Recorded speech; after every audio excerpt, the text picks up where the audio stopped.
चलो, भारत के भूगोल में आपने पहले टॉपिक अवस्थितिकी के टॉपिक की बात कर ली थी और दूसरा टॉपिक जिसके बारे में हमें जानकारी लेनी है वो है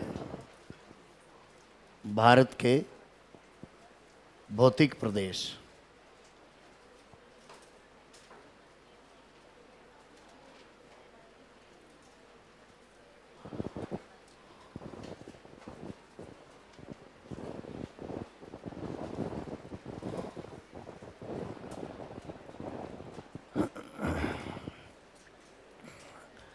भारत की भू आकृति या इसकी भौतिक विशेषताओं के बारे में जानकारी लेनी है और भौतिक विशेषताओं को देखते हुए किसी एक एरिया में आपको एक जैसी भौतिक विशेषताएं मिलें उसको हम एक भौतिक प्रदेश कह सकते हैं।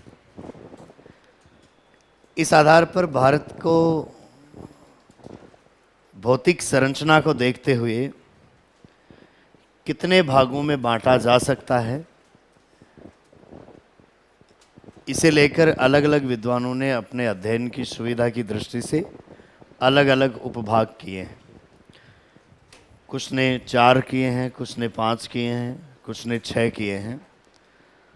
तो ऐसा कोई प्रश्न नहीं बनता है कि भारत को कितने भौतिक विभागों में बांटा गया है। आप चाहो जितने में बांट सकते हो। कितने में बांट रहे हो? एक में ही बांट लेते। तो यहाँ देखो, एक कम बांट से जना कम पढ़ना पड़े, बातें वो सारी ही पढ़नी है। भूआकृतिक विशेषताएं देखी जाए तो स्थल पर मुख्य तौर पर 3 प्रकार की विशेषताएं होती हैं: पर्वत, पठार और मैदान। तो भारत का जो भौतिक स्वरूप है उसमें भी कहीं पर्वत है, कहीं पठार है और कहीं मैदान है। तो इस आधार पर तो हम भारत को 3 भागों में बांट सकते हैं: भारत का पर्वतीय प्रदेश, भारत का पठारी प्रदेश और भारत का मैदानी प्रदेश। लेकिन फिर ये देखा गया कि मैदानी प्रदेश 2 जगह है।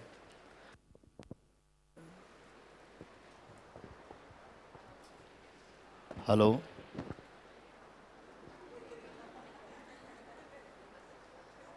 तार हाल तो दिखा। दोनों जगह ये अलग अलग प्रक्रिया से निर्मित है, इसलिए दोनों तरफ के जो मैदानी प्रदेश हैं उनको हमने फिर 2 भौतिक विभाग ही बना दिया। ऐसे ही मुख्य भूमि से दूर जाकर द्वीपों की जो विशेषताएं हैं, अब द्वीपों पर भी कुछ पर्वत हैं, कुछ उनके तटीय किनारे हैं, वो मैदान के रूप में हैं। तो विशेषताएं जैसी मुख्य भूमि पर हैं वैसी द्वीपों पर भी हैं। लेकिन अध्ययन की सुविधा की दृष्टि से कुछ विद्वानों ने द्वीपों को अलग भौतिक प्रदेश मान लिया। इसी तरह उत्तर का जो मैदानी प्रदेश है उसका पश्चिमी भाग जलवायु की दृष्टि का प्रदेश था।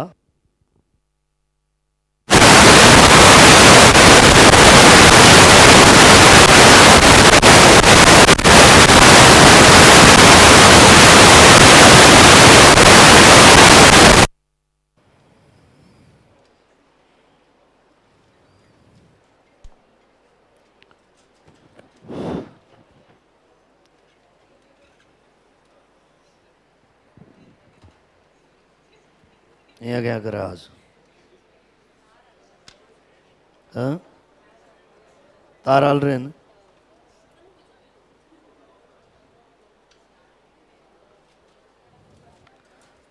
लाइट तो चस रही है।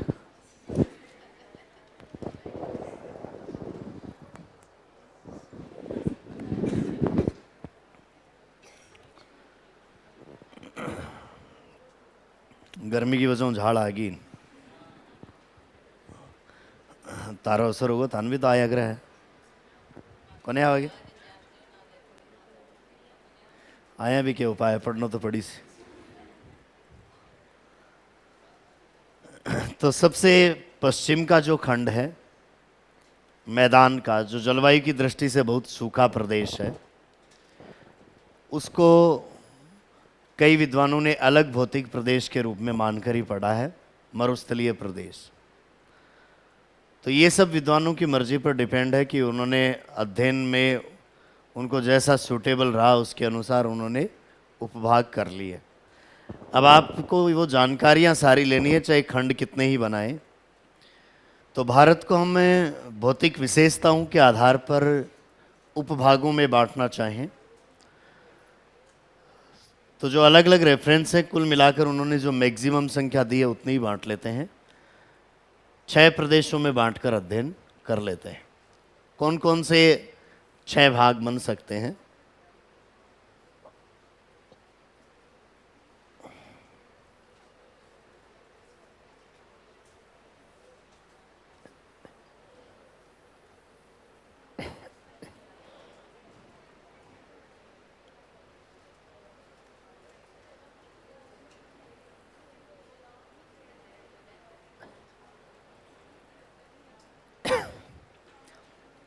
सबसे उत्तर में ये जो भाग है और पूर्व में, यहाँ तो है पर्वत श्रेणी।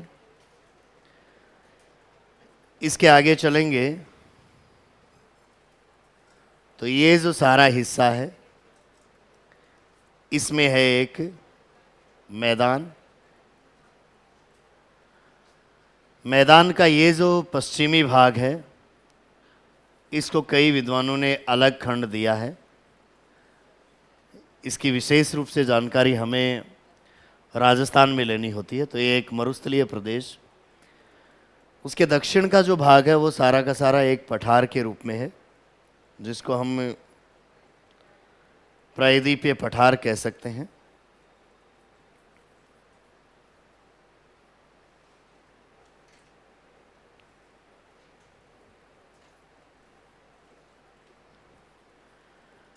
और पठार से आगे चलेंगे तो इन किनारों पर आपको फिर दोनों किनारों पर फिर से मैदान मिलते हैं, जिनको हम कह देते हैं कौन से? तटीय मैदान।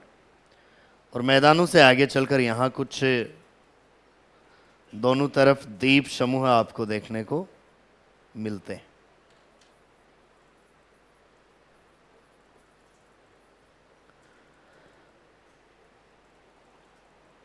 तो सबसे उत्तरी भाग में एक बड़ा पर्वतीय प्रदेश है, उसके दक्षिण में एक विशाल मैदान है।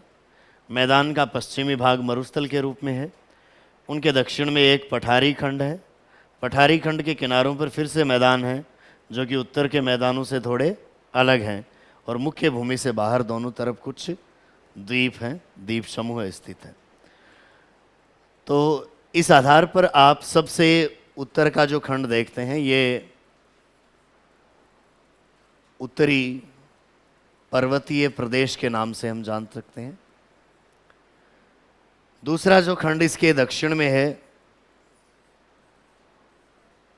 उत्तर का विशाल मैदान कह सकते हो, या इसको मध्यवर्ती मैदान भी कह सकते हैं, क्योंकि ये पठार और इस पर्वत दोनों के बीच में है। इसके अलावा एक ये खंड है वो पश्चिमी मरुस्थल है, ये तटीय मैदान है, ये दक्षिण का प्रायद्वीपीय पठार और ये द्वीप समूह है। तो पहला बिंदु तो हमारा ये बनता है कि भारत को हम भौतिक विशेषताओं के आधार पर अपने अध्ययन की सुविधा से कितने भागों में बांट सकते हैं। तो 6 भागों में बांटकर अध्ययन करेंगे। लिखिए पहला बिंदु, भौतिक विशेषताओं के आधार पर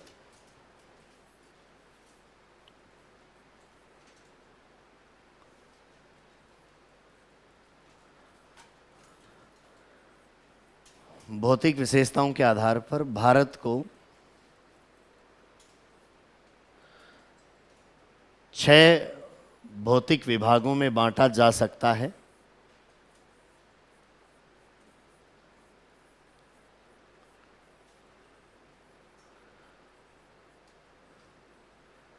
छह भौतिक विभागों में बांटा जा सकता है।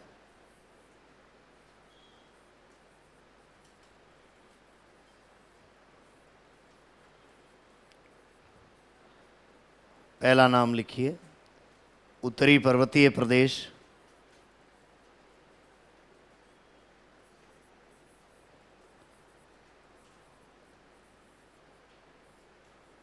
दूसरा, उत्तर का विशाल मैदान।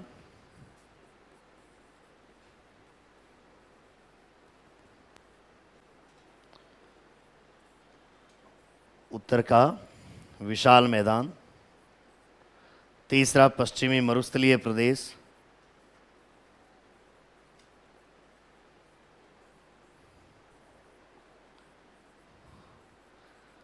पश्चिमी मरुस्थलीय प्रदेश। चौथा, दक्षिण का प्रायद्वीपीय पठार।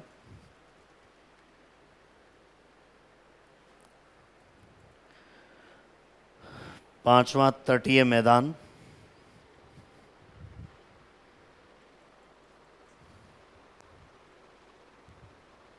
और छठा, द्वीप समूह है।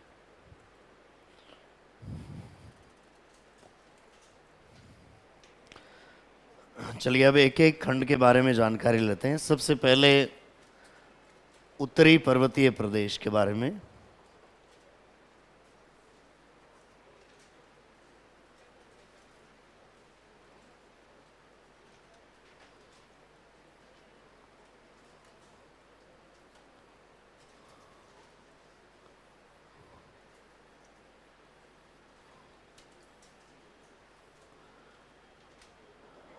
भारत का ये जो उत्तरी पर्वतीय प्रदेश है, इसमें हम यदि इसकी स्थलाकृतिक विशेषताओं को देखें तो इसका अध्ययन हमें 3 अलग अलग खंडों के रूप में करेंगे।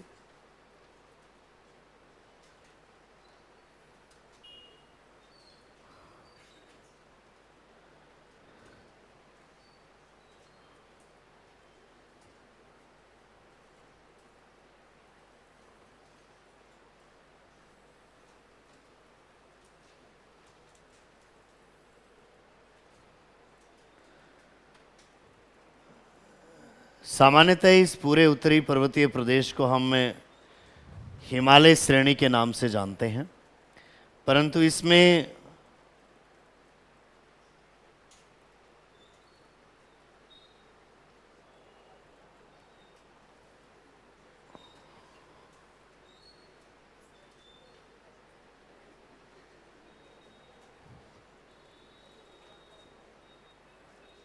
इस पूरे प्रदेश में हमें यहाँ उत्तरी भाग में जो पहाड़ियाँ मिलती हैं उनको हम पार हिमालय या ट्रांस हिमालय कह देते हैं। मध्यवर्ती भाग में यहाँ पर 3 समानांतर श्रेणियाँ मिलती हैं, उनको हम मुख्य हिमालय की श्रेणियाँ कह देते हैं। और कुछ इस तरफ पहाड़ियाँ मिलती हैं जिनको कह देते हैं पूर्वांचल की पहाड़ियाँ। तो पूरे इस उत्तरी पर्वतीय प्रदेश को आप 3 उपभागों में बांट सकते हो। एक तो कौन सा, ट्रांस हिमालय,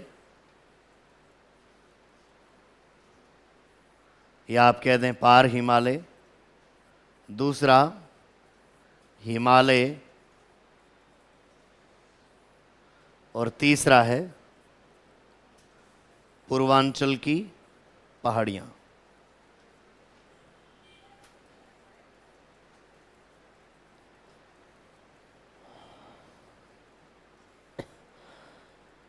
ये जो सारा पर्वतीय प्रदेश है यहाँ का, ये तेथीस सागर के स्थान पर बना हुआ है। ऐसा माना जाता है कि इस सारे पर्वतीय प्रदेश के स्थान पर पहले एक सागर था और उसका नाम रखा है क्या, तेथीस सागर। इस बारे में जो विविध मत प्रचलित हैं उनमें से वैगनर की थ्योरी अगर देखी जाए तो उसने कहा कि प्रारंभ में सभी स्थलखंड एक ही जगह जुड़े हुए थे पेंजिया के रूप में। आगे चलकर उस पेंजिया का विभाजन हुआ, उसके 2 खंड बने, एक अंगारा लैंड और एक गोंडवाना लैंड, और दोनों के बीच में जो जल आया उसको कह दिया तेथीस सागर। वो तेथीस सागर मीसोजोइक काल में आज से लगभग 15-18 करोड़ साल पहले यहाँ अस्तित्व में था। और उस टेथिस सागर के स्थान पर ही आगे चलकर इस पर्वत श्रेणी का निर्माण हुआ है।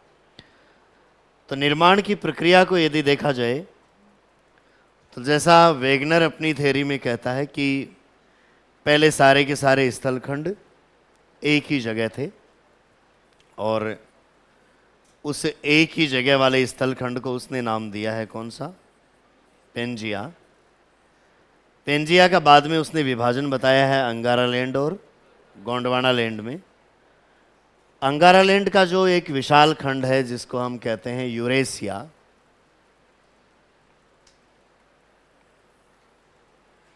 ये एक अंगारा लैंड का हिस्सा था।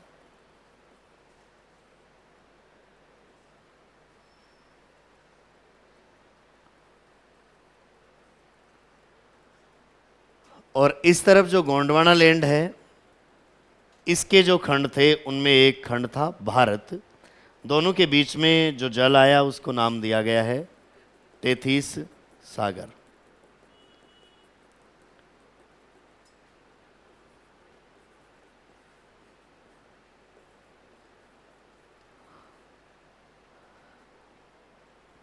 दक्षिण की ओर से एक प्रायद्वीपीय भारत का विशाल खंड जो कि किसका हिस्सा था? गोंडवाना लैंड का हिस्सा था। ये प्रायद्वीपीय भारत का खंड यहाँ से उत्तर की ओर खिसका और अंगारा लैंड का ये जो खंड था जिसको हम कहते हैं कौन सा? यूरेशिया। दोनों के बीच में टेथिस सागर की स्थिति थी। टेथिस एक भूसन्नति का एग्जाम्पल है जो ज़्यादा गहरा नहीं था, कम गहरा या छिछला सागर था। इसमें नदियों ने कुछ अवसादों का जमाव किया और धीरे धीरे ये अवसादों से भर गया। मीसोजोइक काल में इसमें पानी था और मीसोजोइक काल में नदियों की निक्षेपण क्रिया से ये भरने लगा। उसमें भी देखा जाए तो ट्रियासिक से आगे चलकर जब जुरेसिक काल आया तब इसका जो पानी है वो कम होना शुरू हो गया था। नदियों ने जैसे जैसे जमाव किया थोड़ा थोड़ा पानी कुछ हिस्सों में बचा। साथ ही साथ उस दौरान ये जो खंड है ये उत्तर की ओर आता जा रहा था। इसका विस्थापन हो रहा था किस दिशा में? उत्तर दिशा में। धीरे धीरे ये टेथिस सागर का जो हिस्सा है, जो एक जलीय भाग था, भूसन्निधि थी, वो एक तलछट में या अवसाद में कन्वर्ट हो गया। और ऐसा होने के बाद में ये खंड यहाँ पर खिसक कर उत्तर में आया।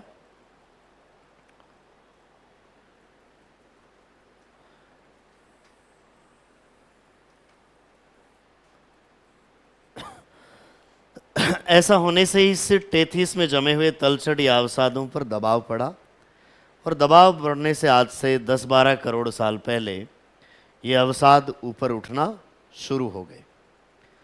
अवसादों के ऊपर उठने की प्रक्रिया एक बहुत लंबे काल तक हुई और वर्तमान में भी जारी है। तो पिछले 10-12 करोड़ साल से इसका उत्थान हो रहा है, परंतु पिछले 7 करोड़ वर्षों में इसका उत्थान सबसे ज़्यादा हुआ है, जिसको आप टर्शियरी काल के नाम से जानते हैं या सीनोजोइक काल के नाम से जानते हैं। तो हिमालय का जो विकास हुआ है अधिकांश वो इस पिछले टर्शियरी काल में ही हुआ है, लेकिन ये प्रक्रिया उससे पहले का जो मीसोजोइक काल है, जिसके 3 उपभाग हम करते हैं मीसोजोइक के,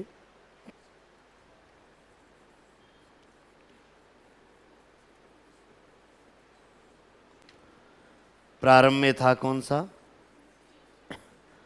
ट्रियासिक, उसके बाद में जुरेसिक और उसके बाद में क्रिटेशियस।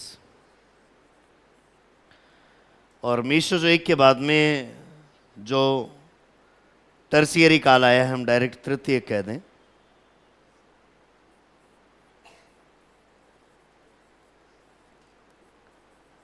या सीनोजोइक कह दें।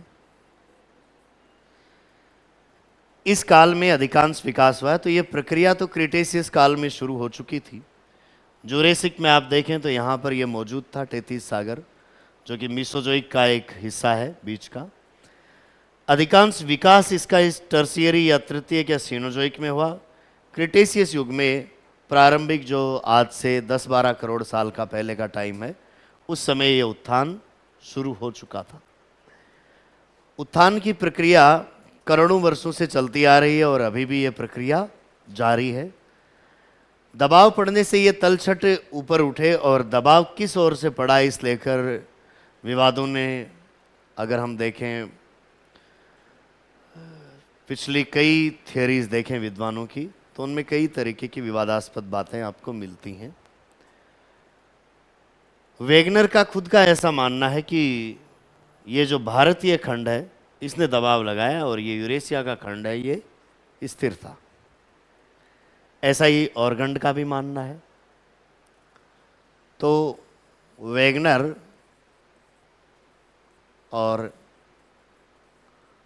ऑर्गंड ऐसा कहते हैं कि प्रायद्वीपीय भारत के खंड ने संपीड़न या दबाव डाला और यूरेशिया का प्रदेश एक स्थिर प्रदेश के रूप में रहा। वहीं दूसरी ओर वाडिया और श्वेस ऐसा कहते हैं कि प्रायद्वीपीय भारत का ये खंड तो स्थिर था, इस खंड ने गति की यूरेशिया वाले ने और इसने दबाव लगाया।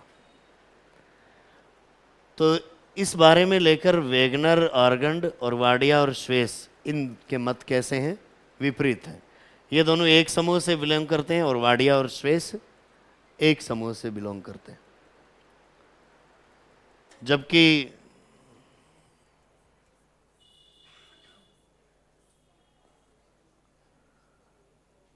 कोबर ऐसा मानता है कि दोनों तरफ से दबाव पड़ा, इधर से यूरेशिया का और इधर से प्रायद्वीपीय खंड का।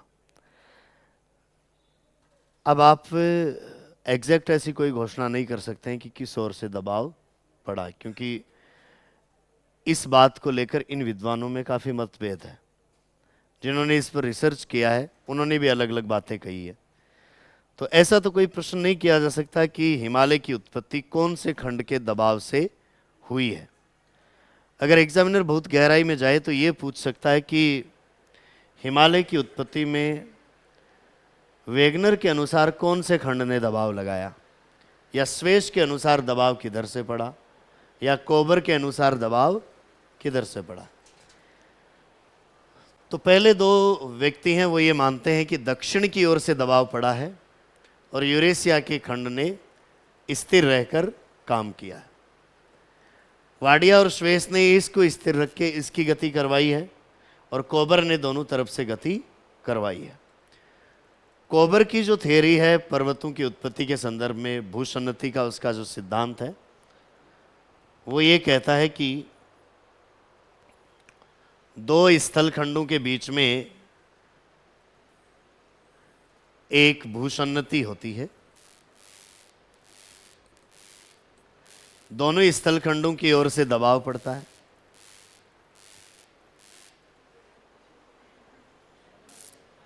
दोनों तरफ से दबाव पड़ने से इस भूसन्नति में ये जो अवसाद जमा है, मलबा जमा है, ये मलबा सारा ऊपर नहीं उठता है बल्कि दोनों किनारों पर ऊपर उठता है और बीच का भाग कैसा रह जाता है? समतल रह जाता है। बीच में जो भाग समतल रह जाता है उसको हम कह देते हैं मध्य पिंड।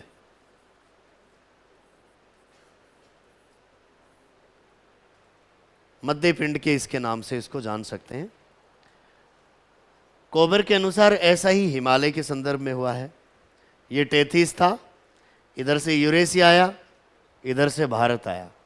भारत की ओर से दबाव पड़ा तो हिमालय बना और यूरेशिया की ओर से दबाव पड़ा तो क्युनलुन श्रेणी बनी और दोनों के बीच में एक समतल भाग रह गया, तिब्बत का पठार।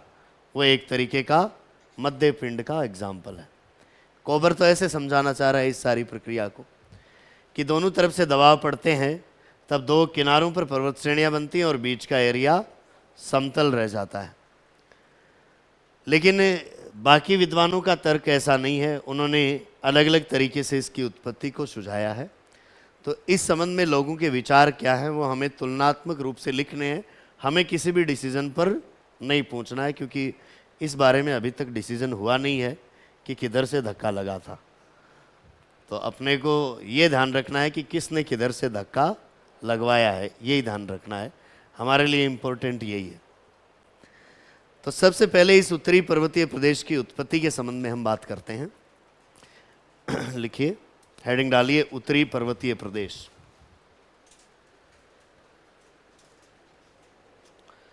उत्तरी पर्वतीय प्रदेश लिखिए इसके सामने। भारत के उत्तर व उत्तर पूर्व में, उत्तर व उत्तर पूर्व में 5 लाख वर्ग किलोमीटर क्षेत्रफल में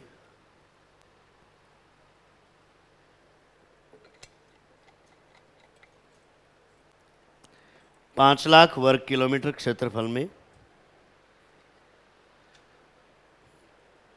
पर्वतीय प्रदेश का विस्तार है। 5 लाख वर्ग किलोमीटर क्षेत्रफल में पर्वतीय प्रदेश का विस्तार है।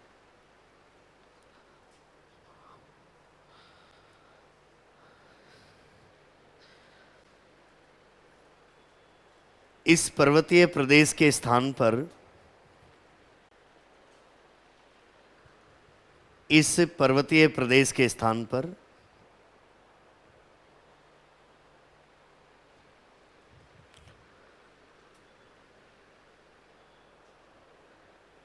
मीसोजोइक काल में, मीसोजोइक काल में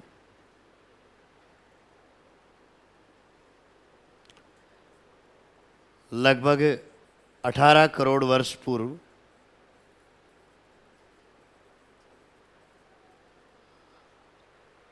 लगभग 18 करोड़ वर्ष पूर्व टेथिस सागर मौजूद था। टेथिस सागर मौजूद था।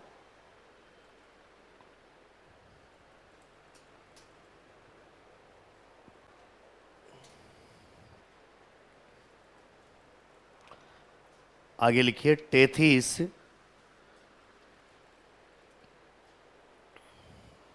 टेथिस एक कम गहराई वाली या छिछली, कम गहराई वाली या छिछली भूसन्नति थी।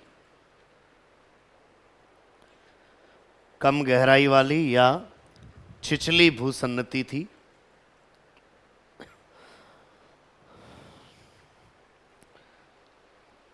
जिसमें नदियों द्वारा अवसादों का जमाव करने से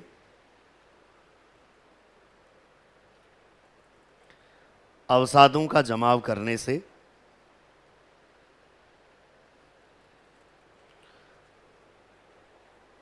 यह अवसादों से पूरी तरह भर गया। अवसादों से पूरी तरह भर गया।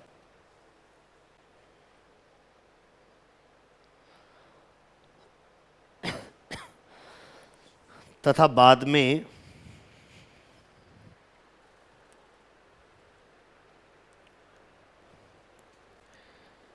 इन अवसादों पर दबाव पड़ने से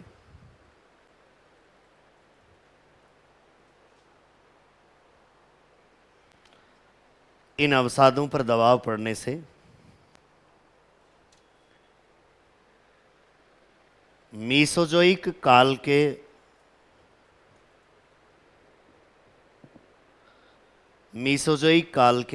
अंतिम भाग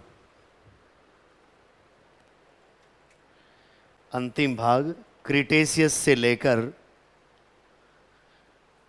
मीसोजोइक काल के अंतिम भाग क्रीटेशियस से लेकर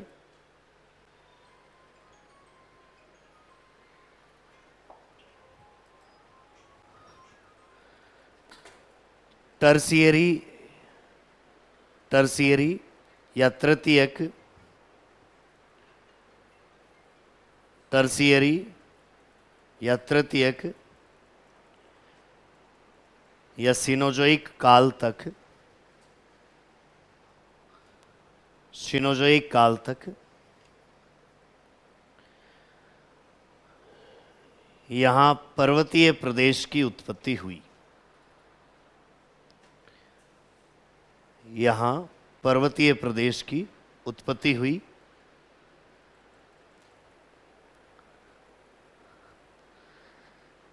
जिसमें उत्थान की प्रक्रिया,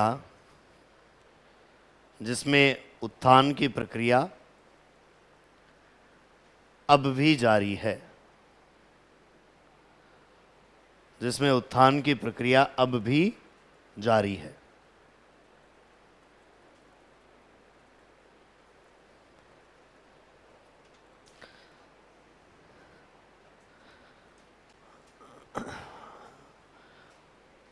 अब अगली बात हम करें कि ये टेथीस कहाँ से आया।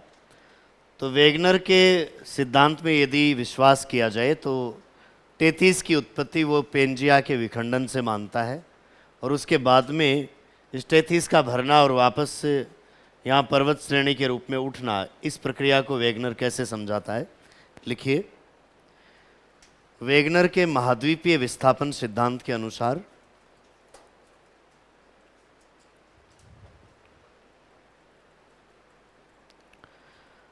वेगनर के महाद्वीपीय विस्थापन सिद्धांत के अनुसार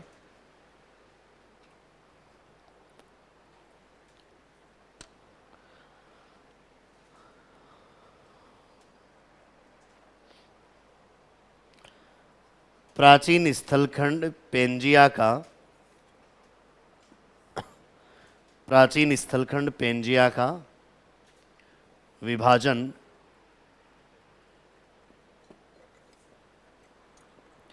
प्राचीन स्थलखंड पेंजिया का विभाजन दो उपभागों में हुआ।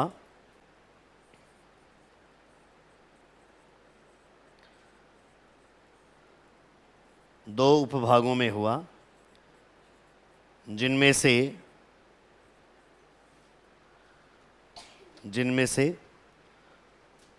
उत्तरी उपभाग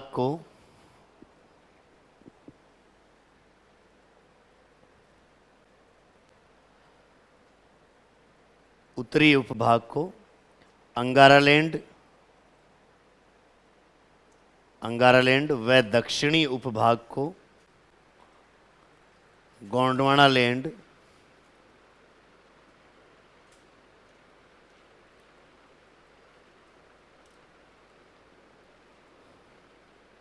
गोंडवानालैंड नाम दिया गया है।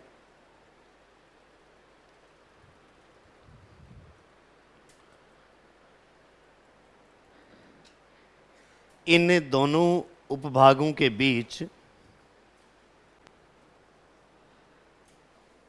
इन दोनों उपभागों के बीच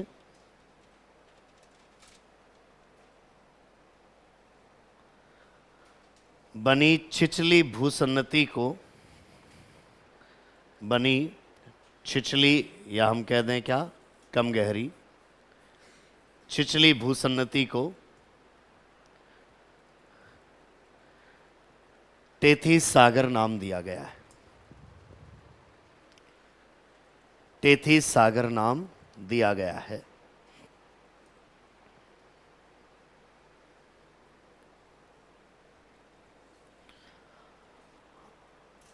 अगला बिंदु, इस टेथीस भूसन्नति के उत्तर में, इस टेथीस भूसन्नति के उत्तर में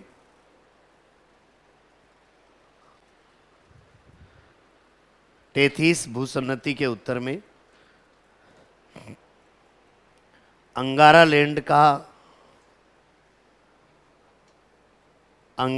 का हिस्सा यूरेशिया था।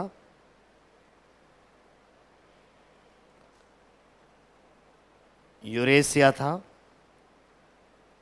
तथा दक्षिण में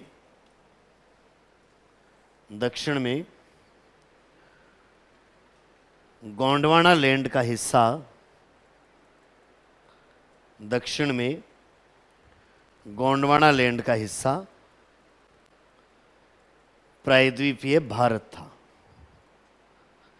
गोंडवाना लैंड का हिस्सा प्रायद्वीपीय भारत था।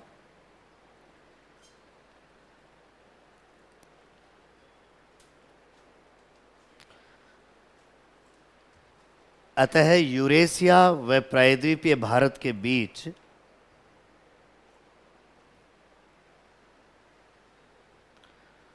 अतः यूरेशिया व प्रायद्वीपीय भारत के बीच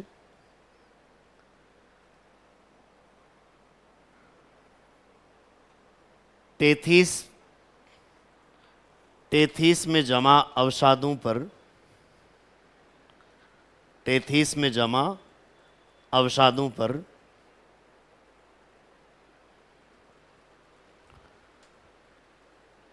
जब इन दोनों खंडों का दबाव पड़ा जब इन दोनों खंडों का दबाव पड़ा तब ये खंड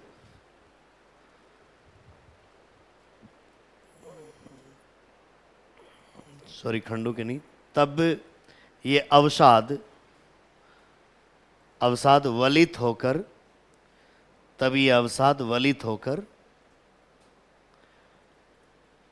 पर्वत श्रेणी के रूप में ऊपर उठे।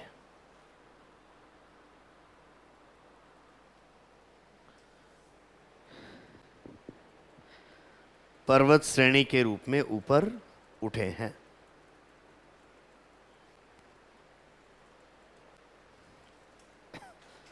अब दबाव किस ओर से पड़ा, इसको लेकर विवाद की स्थिति क्या है। वेगनर ने खुद ने तो कहा है कि दबाव पड़ा है किधर से, दक्षिण की ओर से पड़ा है। तो लिखिए, टेथीस पर दबाव के संबंध में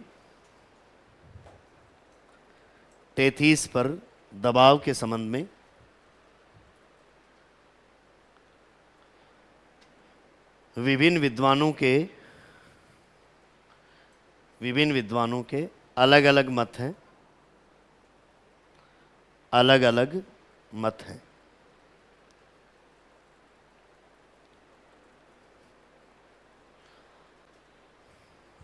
लिखिए, पहला, वेगनर तथा ऑर्गंड के अनुसार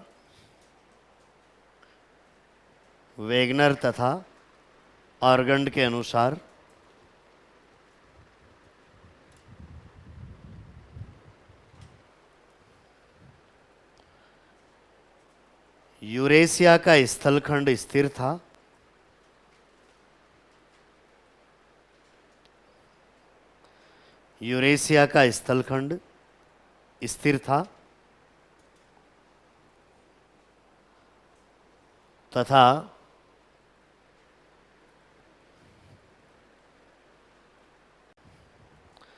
तथा दक्षिण की ओर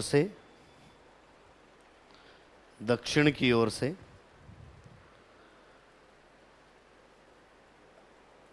अर्थात प्रायद्वीपीय भारत की ओर से दबाव पड़ा है। दक्षिण की ओर से अर्थात प्रायद्वीपीय भारत की ओर से दबाव पड़ा है।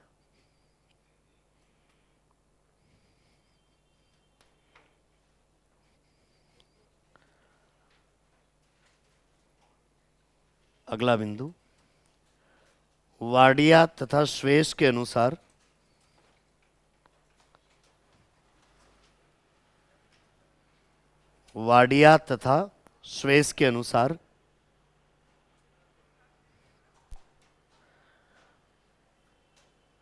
भारतीय खंड स्थिर था। वाडिया तथा स्वेस के अनुसार भारतीय खंड स्थिर था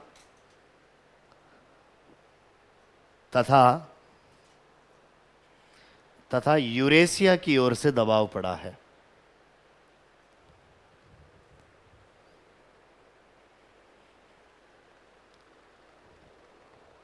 यूरेशिया की ओर से दबाव पड़ा है।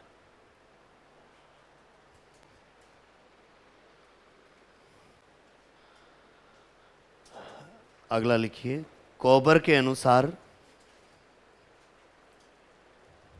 कोबर के अनुसार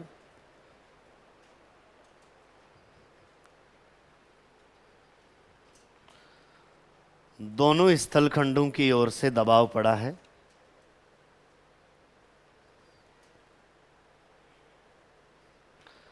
दोनों स्थलखंडों की ओर से दबाव पड़ा है।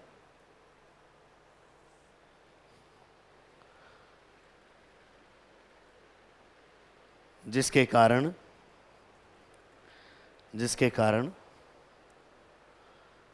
उत्तर में क्युनलुन श्रेणी,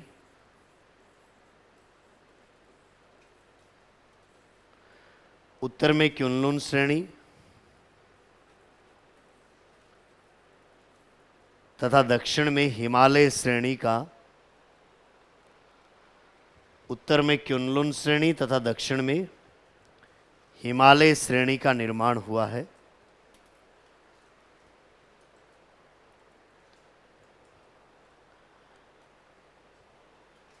दक्षिण में हिमालय श्रेणी का निर्माण हुआ है एवं इन दोनों के बीच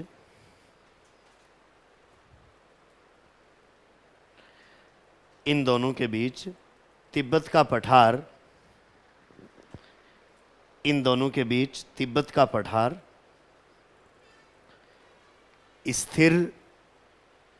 स्थिर या मध्य पिंड के रूप में रह गया है।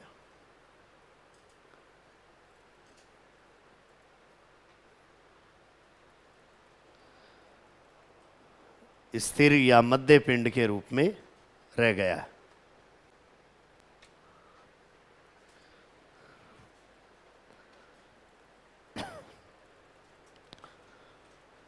ये अलग अलग लोगों के तर्क हैं, लेकिन रिजल्ट ओवरऑल ये है कि यहाँ जो टेथिस था उसके अवसाद वलित होकर ऊपर उठ गए, जिससे एक पर्वत श्रेणी का निर्माण हुआ। अब चूंकि ये जो अवसाद थे वो नदियों के द्वारा लाए गए थे, और नदियों के द्वारा जो तलछट या अवसाद जमा किया जाता है उससे बनी हुई मिट्टी को हम कहते हैं, कौन सी, ये बनी हुई चट्टानों को हम कहते हैं अवसादी चट्टानें। तो हिमालय का जो ऊपरी भाग है वो सारा का सारा कौन सी चट्टानों का है, अवसादी चट्टानों का है। लेकिन इसके गर्भ में, इसके केंद्रीय भाग में आग्नेय और कायंत्रित चट्टानों के जमाव मिलते हैं। लिखिए, चूंकि टेथिस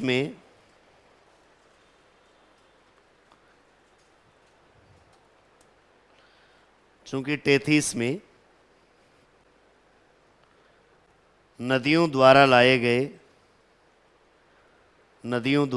गए अवसाद जमा थे, नदियों द्वारा लाए गए अवसाद जमा थे,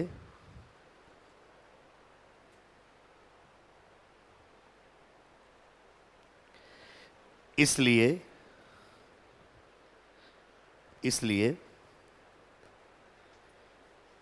इस पर्वतीय प्रदेश का भी ऊपरी भाग,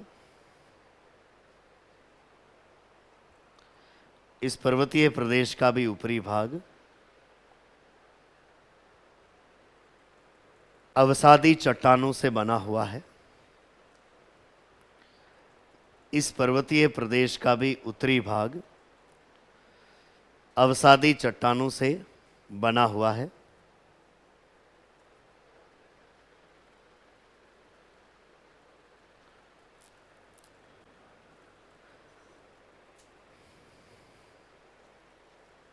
परंतु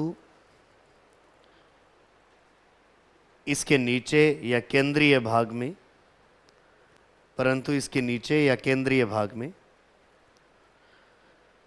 आग्नेय व कायांतरित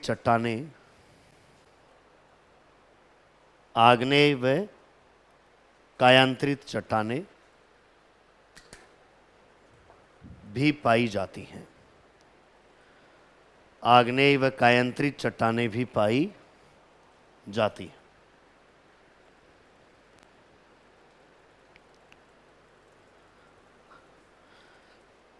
तो ये तो उत्पत्ति की प्रक्रिया की हमने जानकारी ली कि ये पर्वतीय प्रदेश बना कैसे है।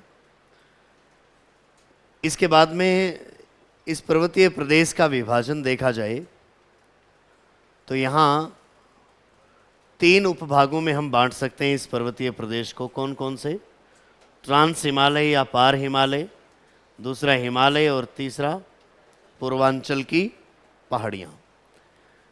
सबसे उत्तर में जो श्रेणी है इसको हमें ट्रांस हिमालय कहते हैं, जिसमें समानांतर रूप से हमें 3 श्रेणियां मिलती हैं भारत की तरफ और एक यहाँ तिब्बत में मिलती है। इस सारे भाग को हम कहते हैं कौन सा? ट्रांस हिमालय प्रदेश। और इस ट्रांस हिमालय के यदि दक्षिण में आप चलोगे तो यहाँ पर फिर हिमालय का विस्तार है, जिसकी 3 पैरेलल श्रेणियां आपको मिलेंगी। महान हिमालय, लघु हिमालय और शिवालिक। लेकिन 3 समानांतर श्रेणियों से ऊपर में जो पहाड़ियां हैं उनको हम कह देते हैं कौन सी? ट्रांस हिमालय। और इनके आगे चलेंगे तो इस तरफ यहाँ जो पहाड़ियाँ हैं इनको आप बोलते हो पूर्वांचल की पहाड़ियाँ। तो पूरा जो पर्वतीय प्रदेश है वो 3 उपभागों में बांटा जा सकता है: ट्रांस हिमालय, हिमालय और पूर्वांचल। ट्रांस हिमालय क्षेत्र में यहाँ देखिए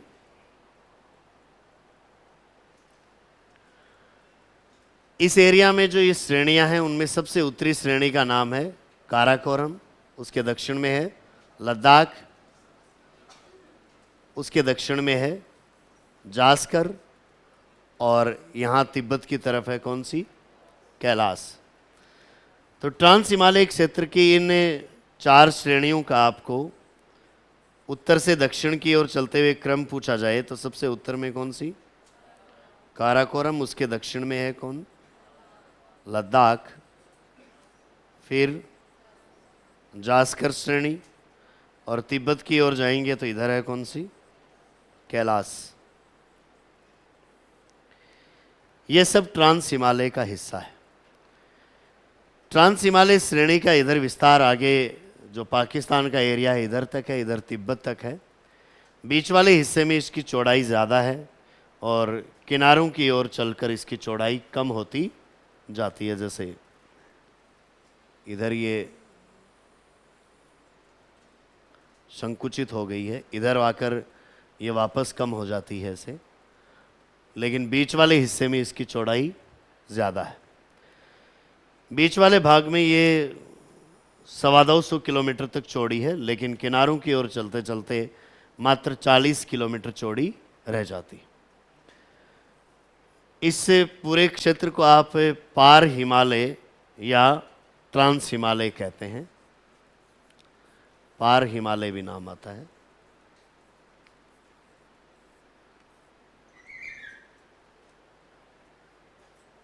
इन श्रेणियों का निर्माण आज से लगभग 11 करोड़ वर्ष पहले शुरू हो चुका था और उसके बाद से लेकर इनमें लगातार उत्थान होता रहा है।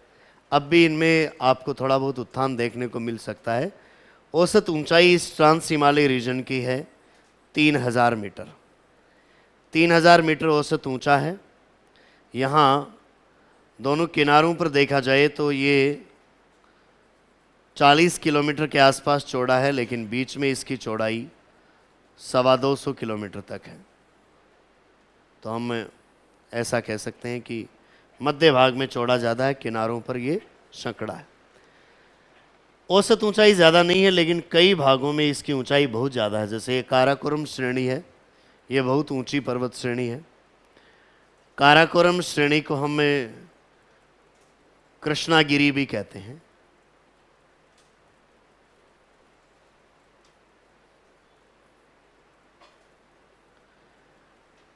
ये इस उच्च एशिया के इस पर्वतीय क्षेत्र में काफ़ी ऊंची रीढ़ की हड्डी की तरह निकली हुई है।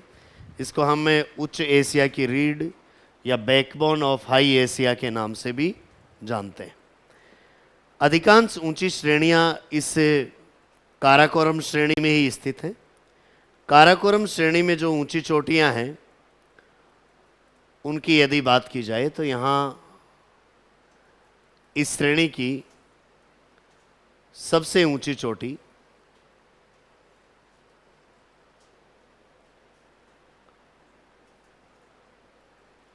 जिसका नाम है क्या, K2 या गॉडविन ऑस्टिन भी कहते हैं,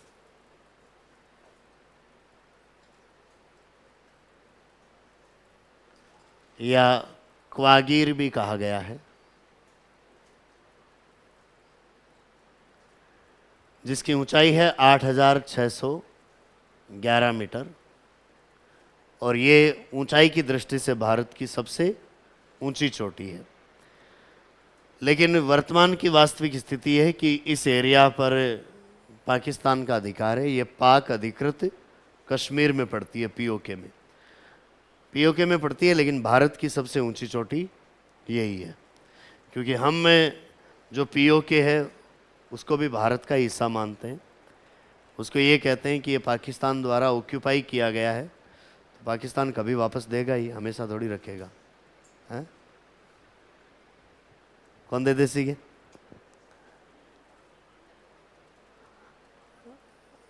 अब छुड़वाले से अब 4 साल को ही है जो ज़्यादा जोश रहे से, हैं?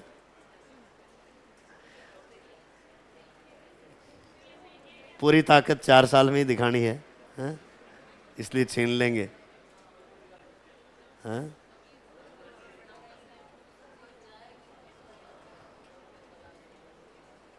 कौन जाओगे थे?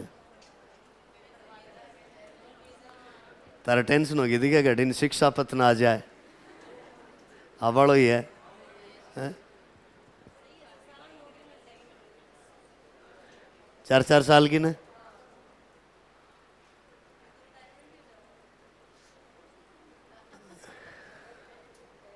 हमारी जगह ही लगा सीधा।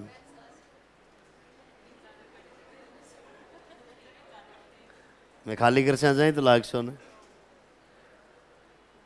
K2 के अलावा इस एरिया में दूसरी महत्वपूर्ण चोटियां हैं।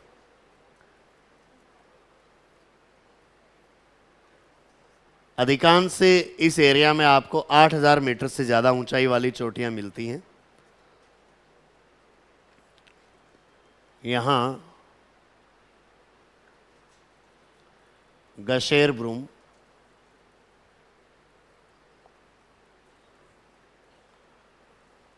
आठ 8,068 मीटर ऊंची चोटी है।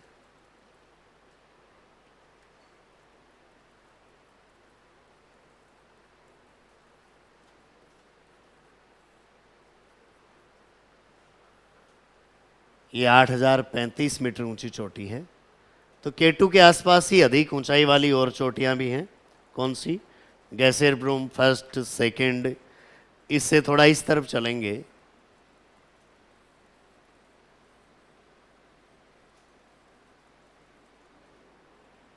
तो इधर माशेर ब्रूम,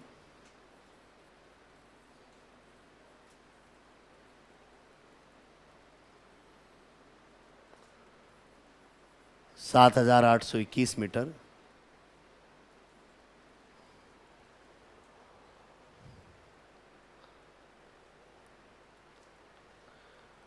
लद्दाख श्रेणी में यहाँ ऊंची चोटियों में है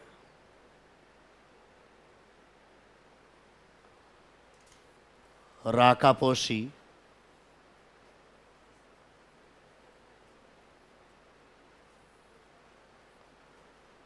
7,788 मीटर।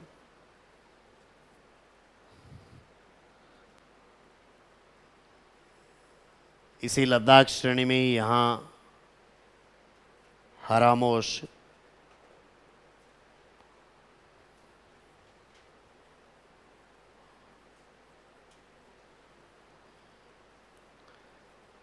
7,397 मीटर। ये कुछ मुख्य चोटियां हैं किस एरिया की? ट्रांस हिमालय क्षेत्र की, जिनमें सबसे ऊंची चोटी है उसका नाम है क्या? केटू या गॉडविन ऑस्टिन, जिसको क्वागिर भी कहते हैं, या 8,611 मीटर, जो कि सबसे ऊंची चोटी है भारत की। इस एरिया में कई अन्य चोटियां हैं जिनकी ऊंचाई 8,000 मीटर से ज़्यादा है। K1 है, K2, K3, K4, ऐसे कईयों के नाम रखे गए हैं। एक इनमें से जो भारत में पड़ रही है K2, उसकी ऊंचाई आपको सबसे ज़्यादा मिल रही है। लद्दाख श्रेणी में सबसे ऊंची है इनमें से कौन सी? राकापोशी। और काराकोरम श्रेणी में सबसे ऊंची है K2 या गॉडविन ऑस्टिन।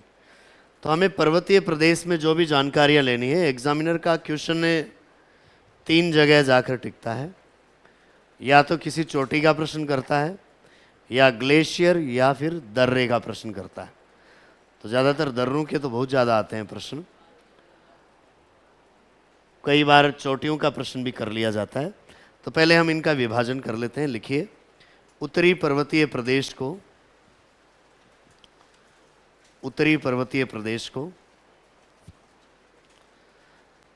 3 उपभागों में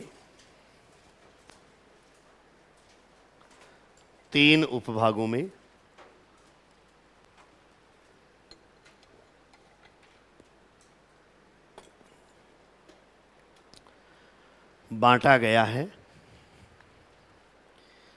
3 उपभागों में बांटा गया है।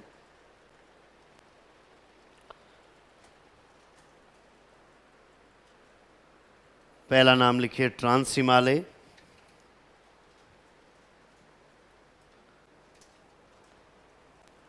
दूसरा हिमालय,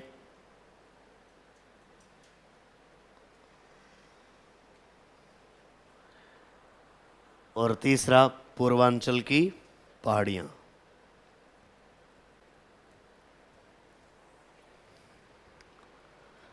ट्रांस हिमालय, हिमालय और तीसरा पूर्वांचल की पहाड़ियाँ।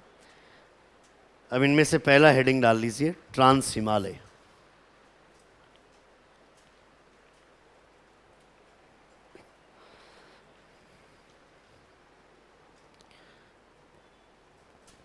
लिखिए, यह है हिमालय के उत्तर में स्थित है।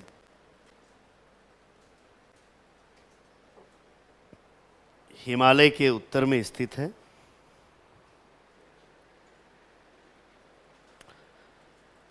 जिसकी औसत ऊंचाई 3,000 मीटर है।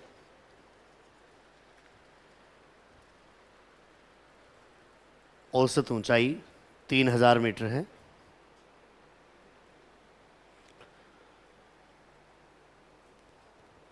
पूर्वी व पश्चिमी किनारों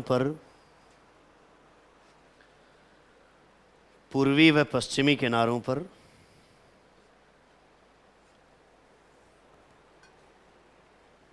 इसकी चौड़ाई 40 किलोमीटर है।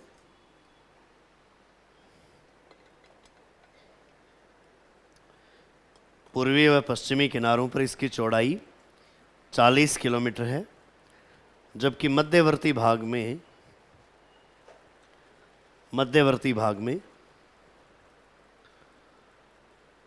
लगभग 225 किलोमीटर है।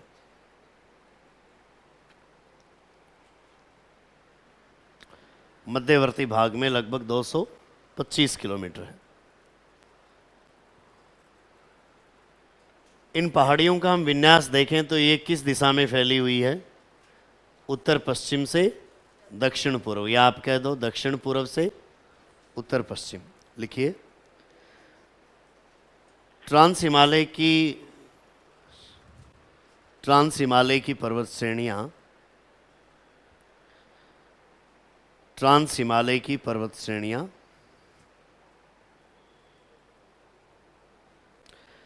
उत्तर पश्चिम से दक्षिण पूर्व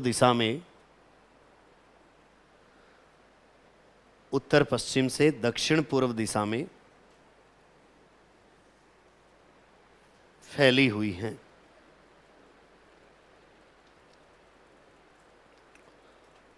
उत्तर पश्चिम से दक्षिण पूर्व दिशा में फैली हुई हैं।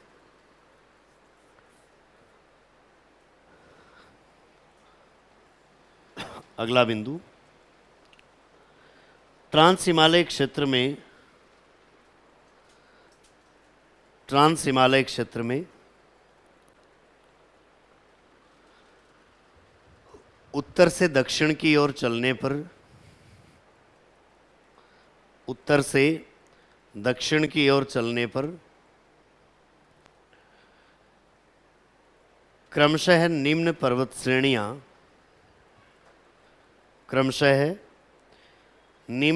श्रेणियां स्थित हैं।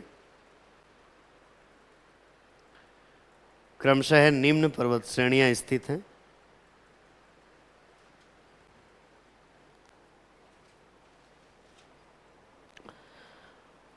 उत्तर से दक्षिण की ओर चलने पर पहला नाम लिखिए काराकोरम।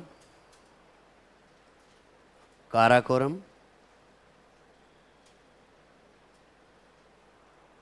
दूसरा लद्दाख। लद्दाख, तीसरा जास्कर। जास्कर और चौथा कैलाश। काराकोरम, लद्दाख, जास्कर और कैलाश।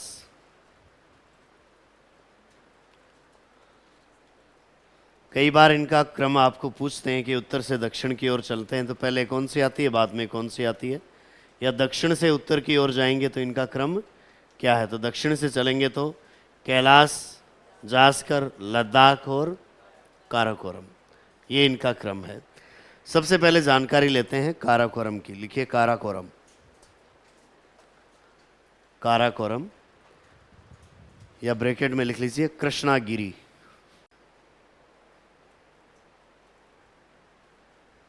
कृष्णागिरी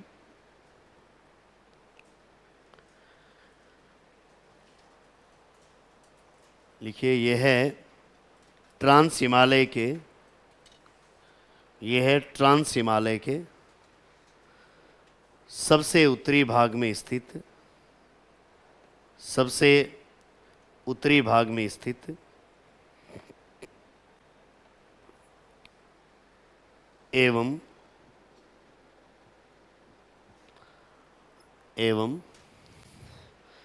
सर्वाधिक ऊंचाई वाली श्रेणी है। सर्वाधिक ऊंचाई वाली श्रेणी है।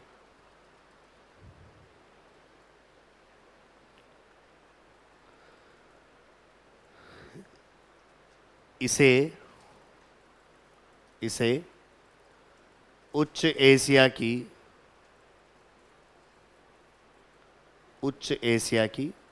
रीड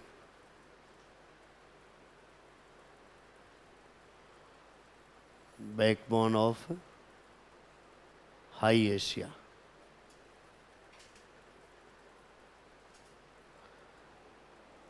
उच्च एशिया की रीड कहा जाता है। उच्च एशिया की रीड कहा जाता है।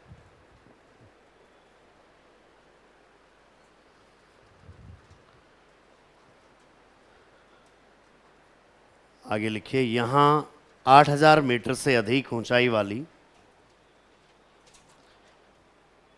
यहां 8000 मीटर से अधिक ऊंचाई वाली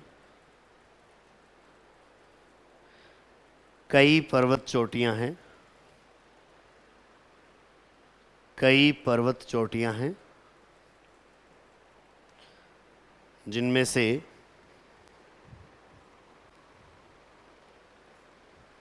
से मुख्य चोटियां निम्न हैं। जिनमें से मुख्य चोटियां निम्न हैं।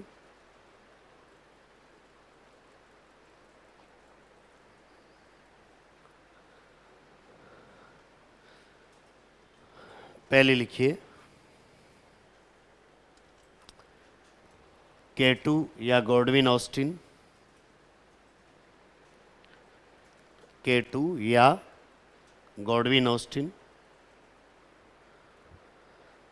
या लिख लीजिए ब्रैकेट में क्वागीर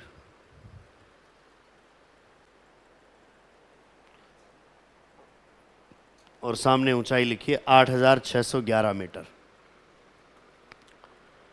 8,611 मीटर।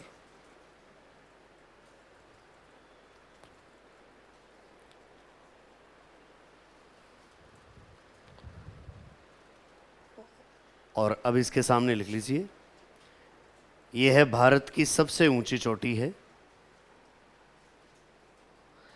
यह है भारत की सबसे ऊंची चोटी है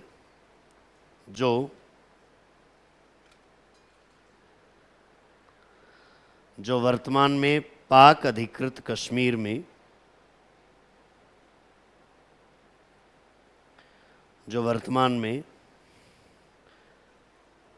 पाक अधिकृत कश्मीर में स्थित है।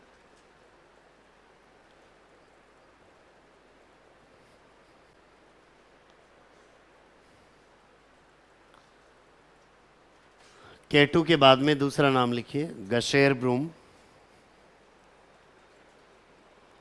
गशेर broom first.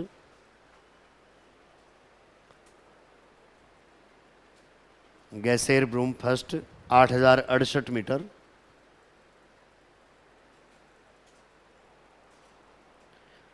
8,068 metre. Gasherbrum second 8,035 metre. 8,035 metre. और माशेर ब्रूम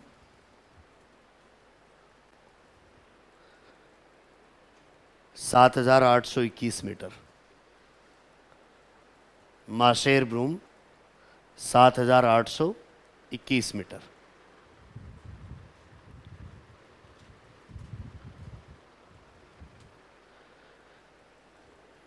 ये 3-4 मुख्य चोटियां हैं कौन सी श्रेणी की? काराकोरम श्रेणी की।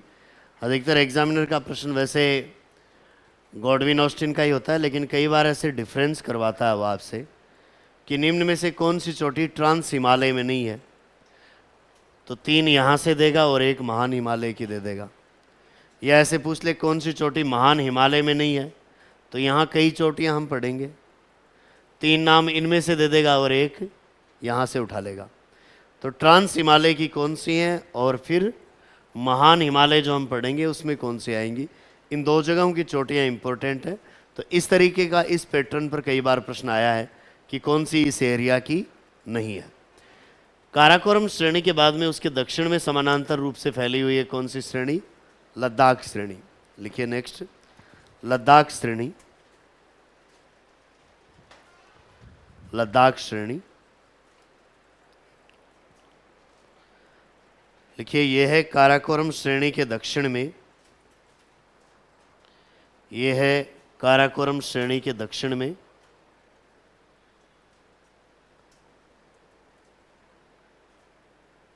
समानांतर रूप से दक्षिण में समानांतर रूप से फैली हुई है।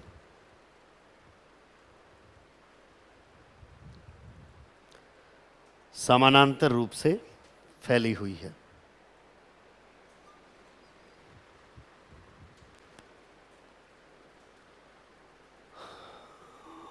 लिखिए, इसमें निम्न प्रमुख चोटियां हैं।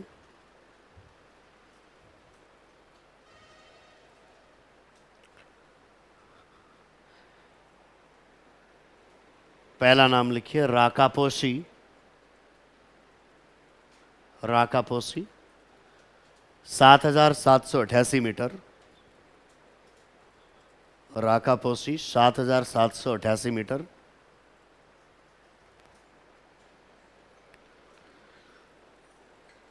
और इसके सामने लिखिए, यह है लद्दाख श्रेणी की सबसे ऊंची चोटी है।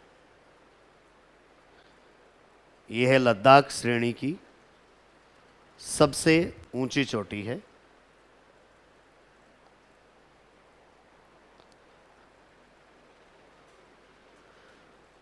दूसरा नाम लिखिए, हरामोश। हरामोश हरामोश की ऊंचाई लिखिए 7,397 मीटर। 7,397 मीटर।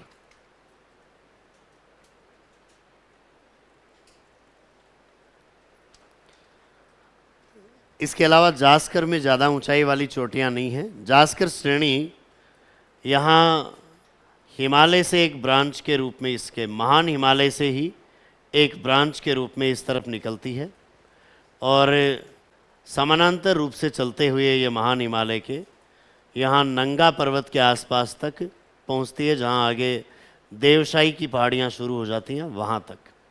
लिखिए जास्कर श्रेणी।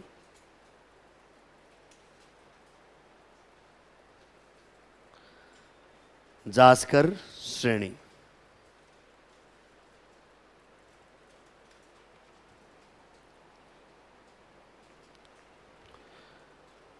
लिखिए इसके सामने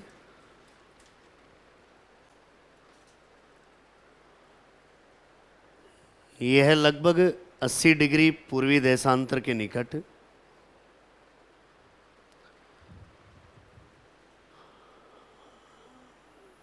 80 डिग्री पूर्वी देशांतर के निकट महान हिमालय श्रेणी से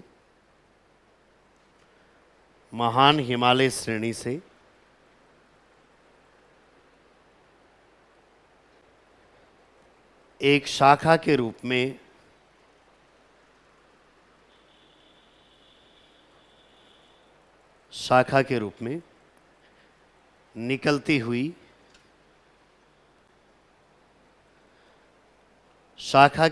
निकलती हुई दिखती है।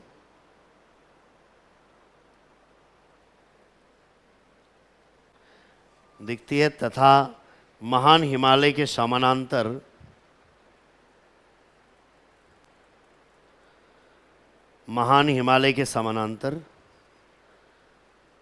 नंगा पर्वत तक, यहाँ महान हिमालय की एक चोटी आएगी, कौन सी? नंगा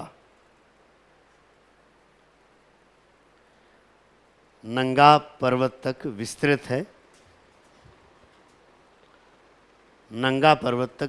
है। और जहाँ पर ये खत्म होती है, यहाँ इन पहाड़ियों को हम कह देते हैं कौन सी? देवशाही की पहाड़ियाँ। नंगा पर्वत तक विस्तृत है, जहाँ देवशाही की पहाड़ियाँ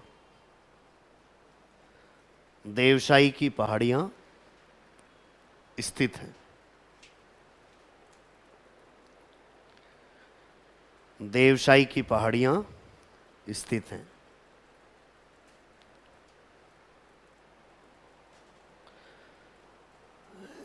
इस तरफ आएंगे तो यहाँ कैलाश श्रेणी है और ये भारत की मुख्य भूमि से बाहर तिब्बत में है।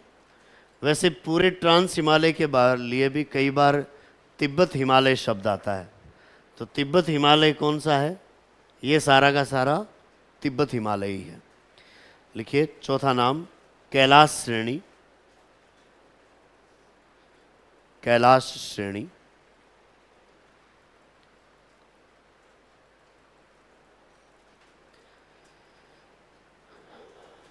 लिखिए यह है ट्रांस हिमालय की श्रेणियों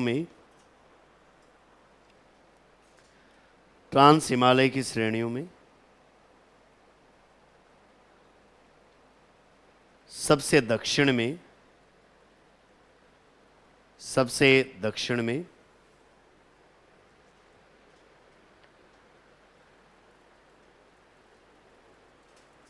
तिब्बत में स्थित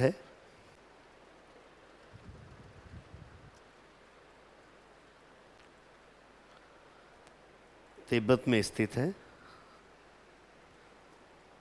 और इस पर मानसरोवर झील स्थित है। प्रमुख नदियों का उद्गम भी इसी से होता है, सिंधु का, सतलज का, ब्रह्मपुत्र का आदि का। लिखिए इस पर मानसरोवर झील स्थित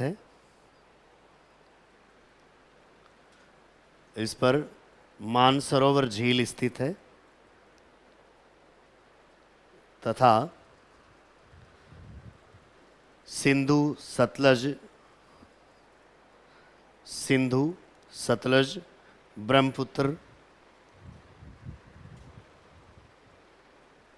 आदि नदियों का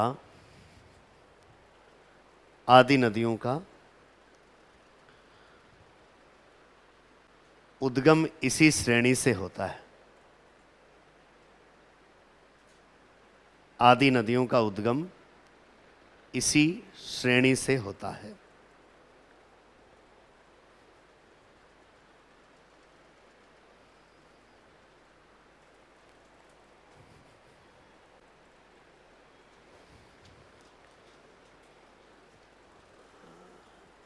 ये तो इन 4 श्रेणियों की बात हुई और इनके साथ साथ यहाँ पाई जाने वाली चोटियों की हमने जानकारी ली।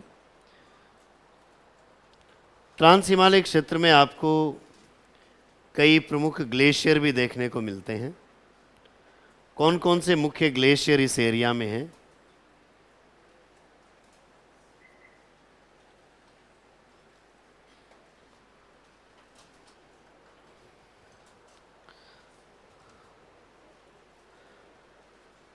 तो देखिए, इस ट्रांस हिमालय क्षेत्र का ये जो सबसे उत्तरी पूर्वी भाग है, यहाँ पर आपको एक बड़ा ग्लेशियर मिलता है जिसका नाम है क्या? सियाचिन।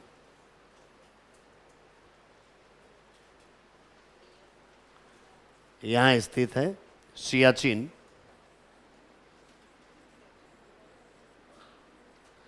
कई बार सियाचिन ग्लेशियर की लोकेशन पूछी जाती है, तो ट्रांस हिमालय श्रेणी के कौन से भाग में है? उत्तरी पूर्वी भाग में। इसके अलावा इस एरिया में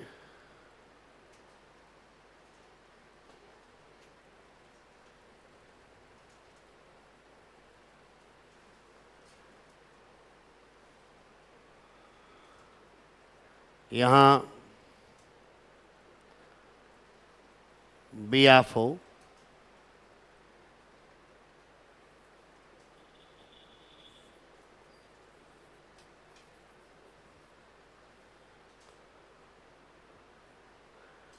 आगे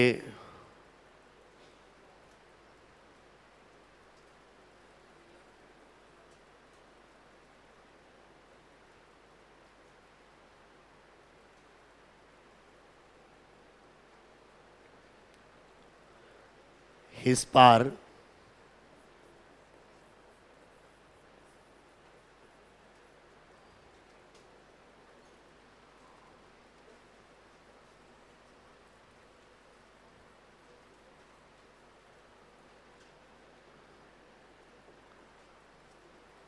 बाटूरा,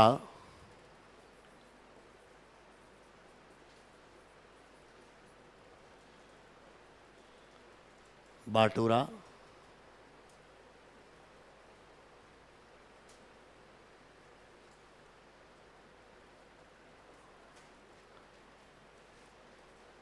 बाल्टोरो,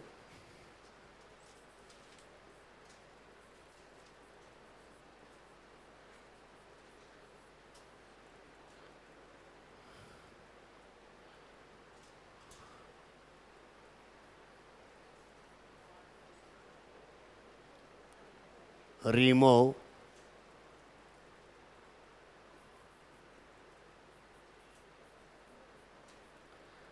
ये कुछ मुख्य ग्लेशियर हैं इस एरिया के, जिनमें सियाचिन सबसे बड़ा ग्लेशियर है। ट्रांस हिमालय क्षेत्र में आपको जो ग्लेशियर की संख्या है वो सैकड़ों में मिलती है इसी छोटे से एरिया में ही। पूरे हिमालय प्रदेश में कई हज़ार ग्लेशियर हैं, जिनमें से 4-5 नाम ही हमें याद करने होते हैं। 32,000 ग्लेशियर इस पूरे एरिया में हैं, लेकिन कुछ बड़े ग्लेशियर का नाम देखना होता है। ज़्यादातर एग्जामिनर प्रश्न सियाचिन का हमसे करता है। तो लिखिए, ट्रांस हिमालय क्षेत्र के प्रमुख ग्लेशियर। ट्रांस हिमालय क्षेत्र के प्रमुख ग्लेशियर या हिमानी।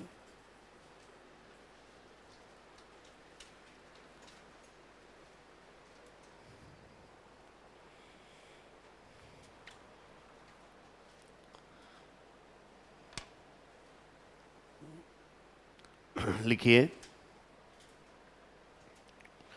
पहला नाम लिखिए सियाचिन। सियाचिन। और इसके सामने लिखिए ट्रांस हिमालय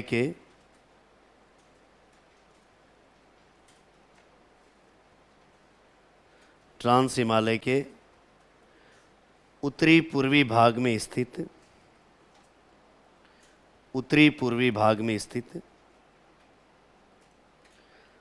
सबसे बड़ा ग्लेशियर।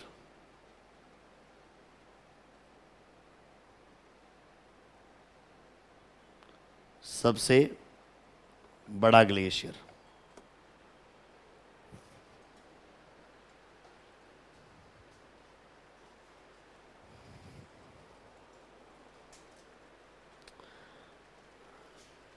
नीचे लिखिए अन्य ग्लेशियर। अन्य ग्लेशियर बियाफो,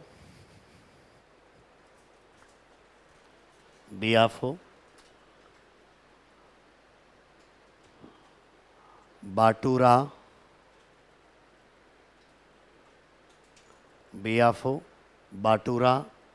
बाल्टोरो। ये तो एक जैसे ही नाम है तीन तो। बियाफा, बाटूरो, बाल्टोरो और एक नाम है हिस्पार और एक है रीमो।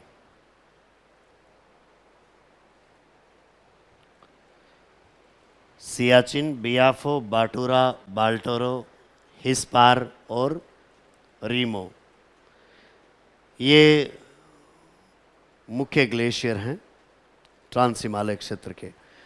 तो इनमें भी कई बार अंतर का ही प्रश्न किया जाता है एग्जामिनर द्वारा कि महान हिमालय का ग्लेशियर कौन सा नहीं है या कौन सा ट्रांस हिमालय का ग्लेशियर नहीं है।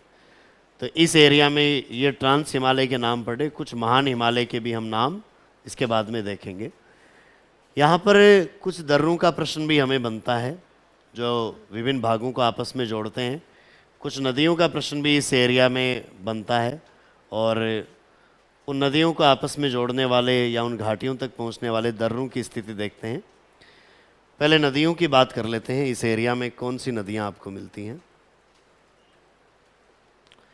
ट्रांस हिमालय क्षेत्र में दो नदियाँ ज़्यादा इम्पोर्टेंट हैं।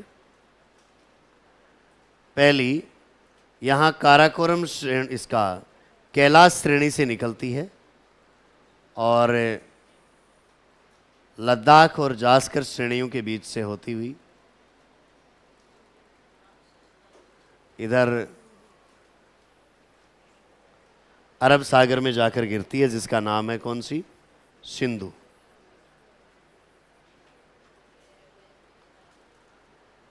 सिंधु की ही एक सहायक नदी है जो इधर काराकोरम और लद्दाख श्रेणियों के बीच में यहाँ प्रवाहित होती है और उसका नाम है श्योक। कौन सी है, श्योक।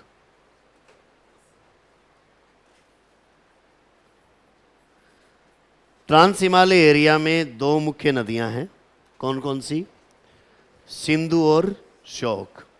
सिंधु की अवस्थिति की कहाँ है, कहाँ बहती है, देखिए सिंधु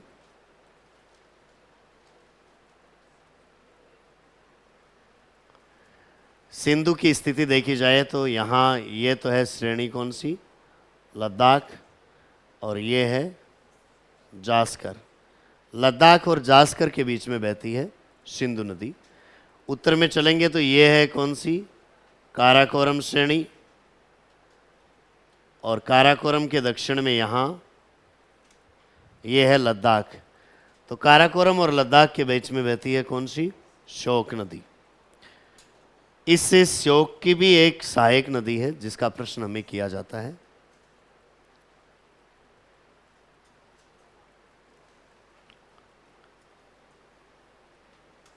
इसकी एक सहायक नदी है जिसका नाम है नुब्रा। कई बार ऐसा प्रश्न होता है नुब्रा घाटी का।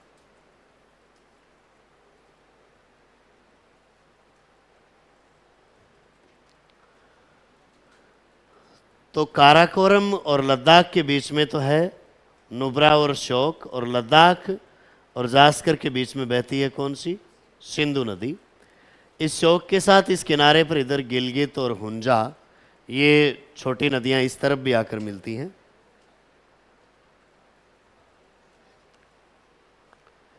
इस तरफ से गिलगित और हुंजा, ये नदियां भी आकर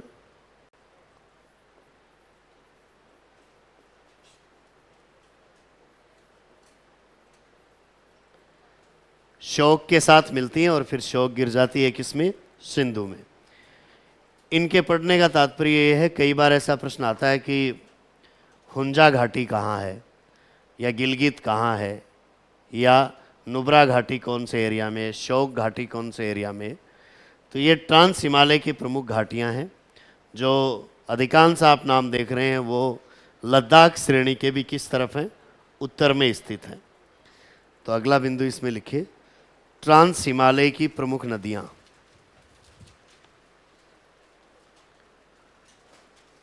ट्रांस हिमालय की प्रमुख नदियाँ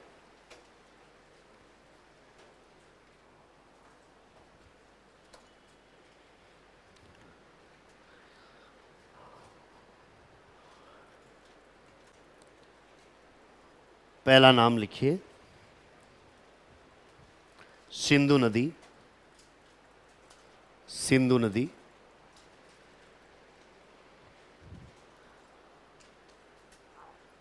सिंधु के सामने लिखिए, यह है तिब्बत में कैलाश श्रेणी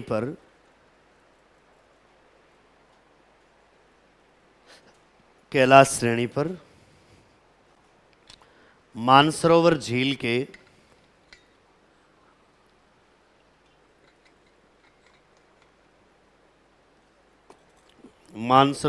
के निकट से निकलती है।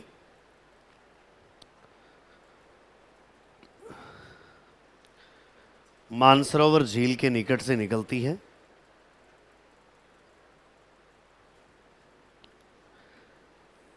तिब्बत में इसे सिंगी खंबन,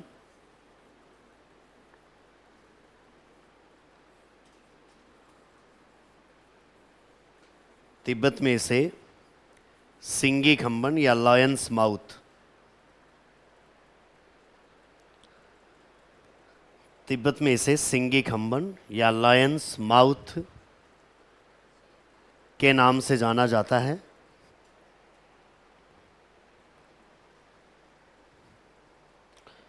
के नाम से जाना जाता है।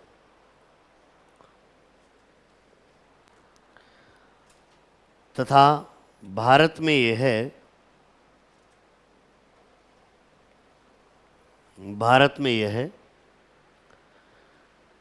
लद्दाख व जास्कर श्रेणियों के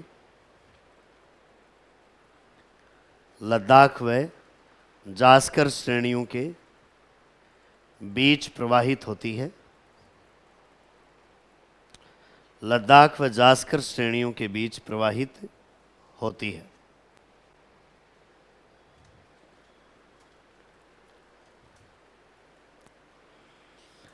तथा पश्चिम में नंगा पर्वत के निकट,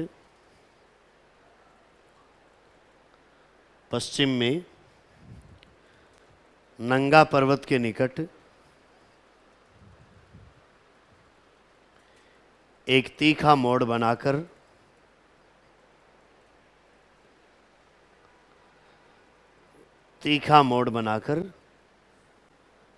पाकिस्तान से प्रवाहित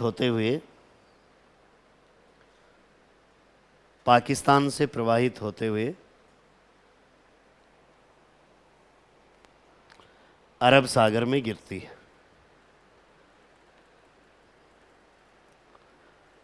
अरब सागर में गिरती है।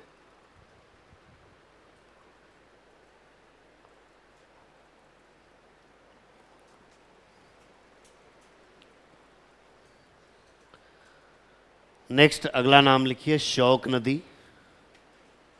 श्योक नदी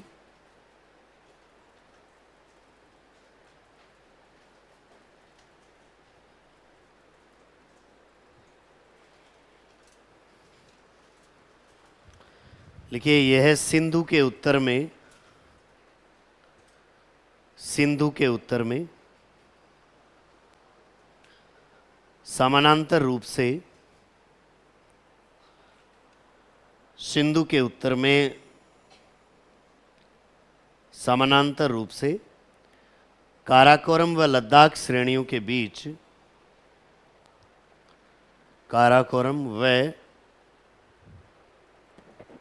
लद्दाख श्रेणियों के बीच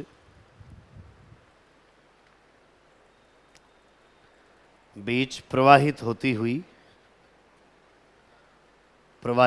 हुई सिंधु के दाएं किनारे पर मिलती है, सिंधु के दाएं किनारे पर मिलती है।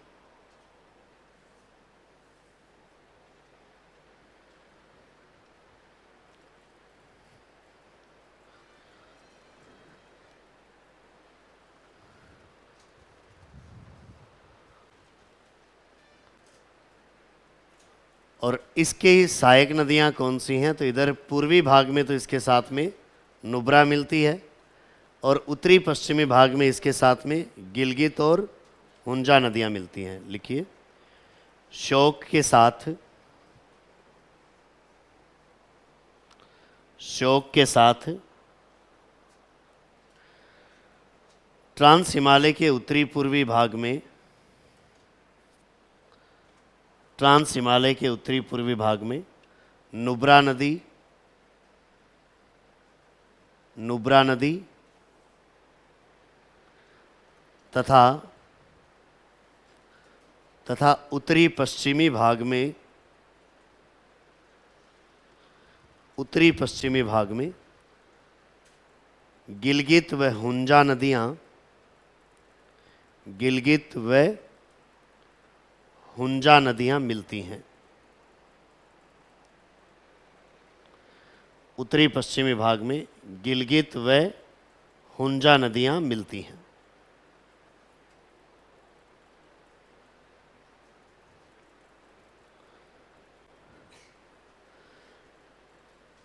तो ये ट्रांस हिमालय क्षेत्र में बहने वाली नदियों के बारे में बात हुई। इसके अलावा ट्रांस हिमालय क्षेत्र में हमें यहाँ पर कुछ दर्रों के प्रश्न भी बनते हैं, ग्लेशियर के। कौन कौन से मुख्य ग्लेशियर हैं इस एरिया के?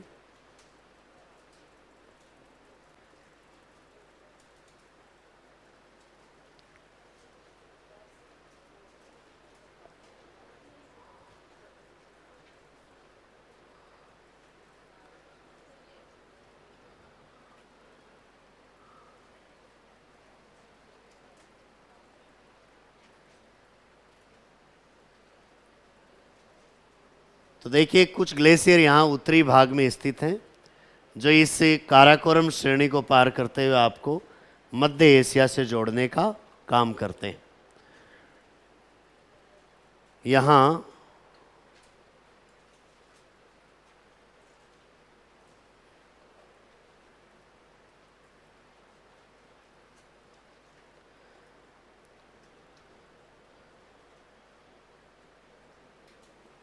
इस एरिया में यहाँ चलेंगे तो ये है मिंताका, आगे ये है पारपिक, और ये है खुंजेराब। मिंताका, पारपिक,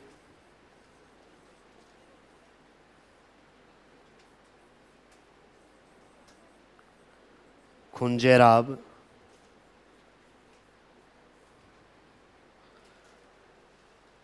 इसके आगे चलेंगे तो इस एरिया में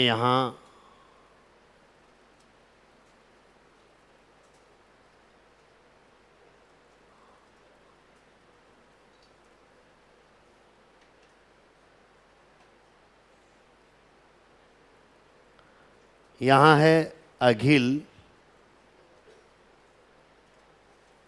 अघिल,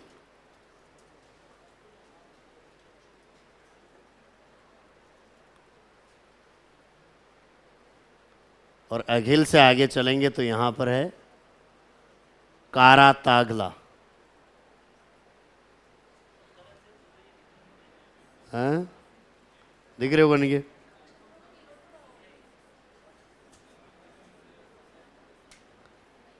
अघिल है और उसके आगे कारा तागला।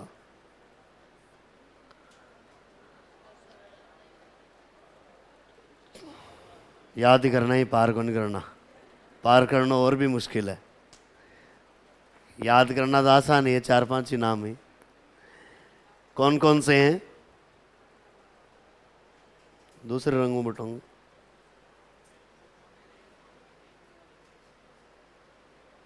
मिंता का है, उसके आगे पारपिक, ये कारा, ये खुंजेराब, ये है अघिल और कारा तागला। इनसे होकर आप काराकोरम श्रेणी को पार करोगे तो आप यहाँ जैसे ही पहुँचेगे तो ये तो चीन का तिब्बत एरिया है, और ऊपर जाओगे तो किर्गिस्तान, ताजिकिस्तान, इस तरफ जा सकते हैं, मध्य एशिया की ओर। तो ये सब दर्रे आपको मध्य एशिया से जोड़ने का काम करते हैं। इस तरफ यहाँ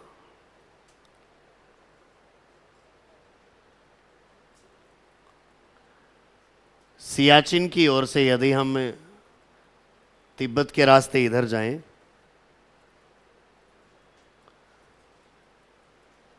तो इस तरफ जो है वो उसका नाम है सासेरला। कौन सा है? सासेरला। ये सारे के सारे तो आपको मिलते हैं कौन से भाग में? नॉर्थ भाग में। फिर ऐसे ही कुछ इसके पूर्वी किनारे पर हैं जो इसको जोड़ेंगे, किससे? तिब्बत की ओर से जोड़ेंगे।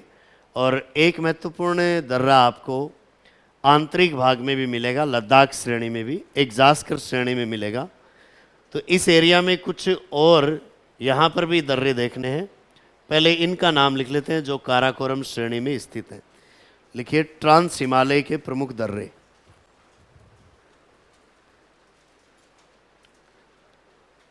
ट्रांस हिमालय के प्रमुख दर्रे।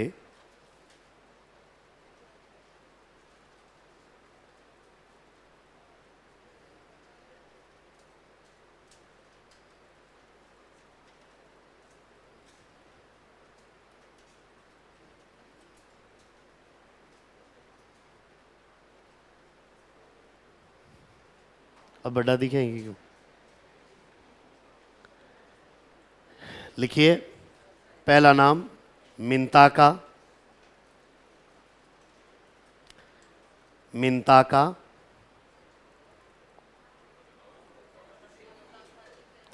हाँ, समस्या ही है। मिंताका। दूसरा नाम लिखिए, सबके सामने एक साथ ही लिख लेनी है डिटेल। पारपिक। मिंताका, पारपिक।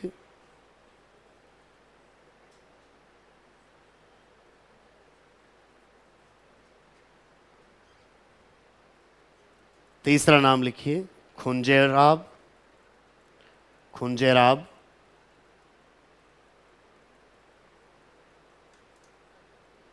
चौथा लिखिए, अघिल।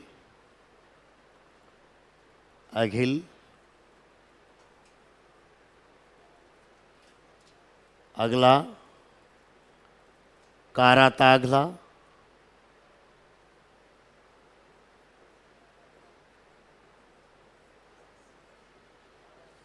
और नेक्स्ट सासेरला।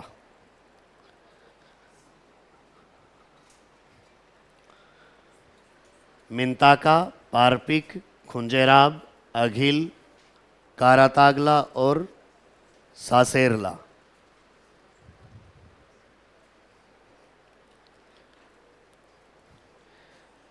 इनके सामने एक साथ लिख लीजिए, ट्रांस हिमालय को तिब्बत व मध्य एशिया से जोड़ते हैं।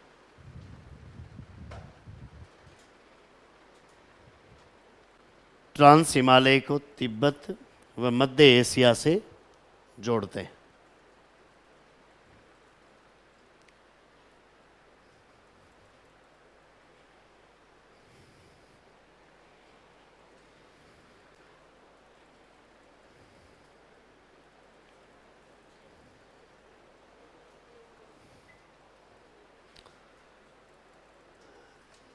इनके अलावा यदि हम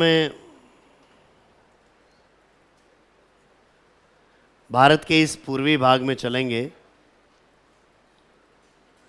तो यहाँ कुछ दर्रे हैं जो इस तरफ इसको तिब्बत से जोड़ते हैं, जैसे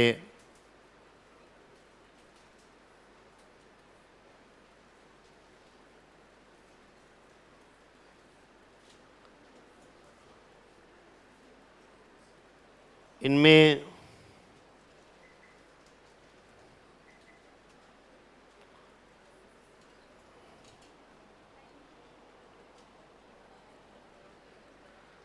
चांगला,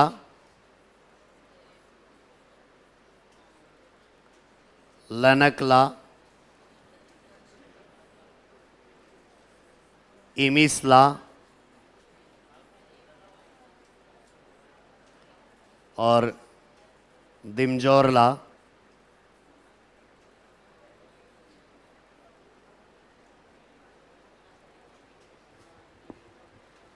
हाँ तानिया पूछ सी भारत की राजधानी कहाँ है? जोर आवे पढ़ता। ऐसे अंतर करवा सकते हैं कि कौन सा दर्रा ट्रांस हिमालय में है, कौन सा महान हिमालय में है, ऐसा पूछते हैं प्रश्न। तो इस तरफ जो दर्रे हैं उनमें कौन से? चांगला, लनकला, इमिसला, दिमजोरला। नाम लिखिए। चांगला, लनकला,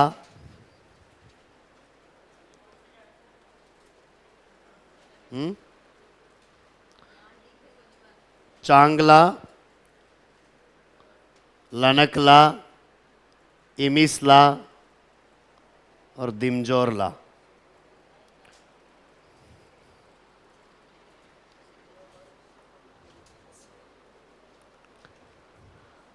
चांगला, लनकला, इमिसला, दिमजोरला, इन चारों के साथ में एक साथ लिखिए।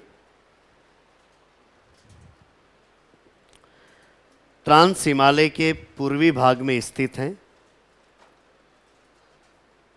ट्रांस हिमालय के पूर्वी भाग में स्थित हैं।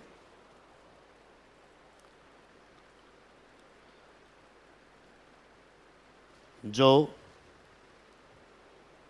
ट्रांस हिमालय को तिब्बत से जोड़ते हैं। जो ट्रांस हिमालय को तिब्बत से जोड़ते हैं।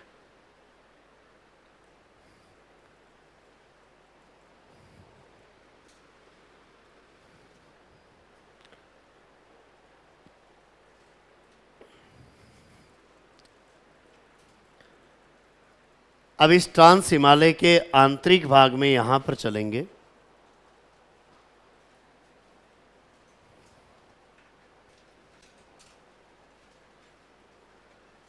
तो यहां देखिए एक दर्रा लद्दाख श्रेणी में है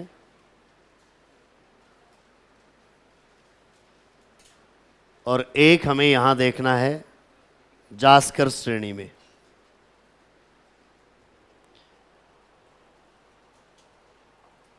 और इनके बीच चलेंगे तो यहां स्थित है लेह। कौन सी जगह है? लेह। ये जो महान हिमालय श्रेणी है, इस महान हिमालय श्रेणी के दक्षिण में यहां स्थित है श्रीनगर। श्रीनगर से हम महान हिमालय श्रेणी को पार करते हैं। यहाँ जोजिला दर्रा है, लेकिन उससे आगे चलते हैं जास्कर श्रेणी में तो यहाँ ये जो दर्रा है इसका नाम है फोर्टूला। क्या ला?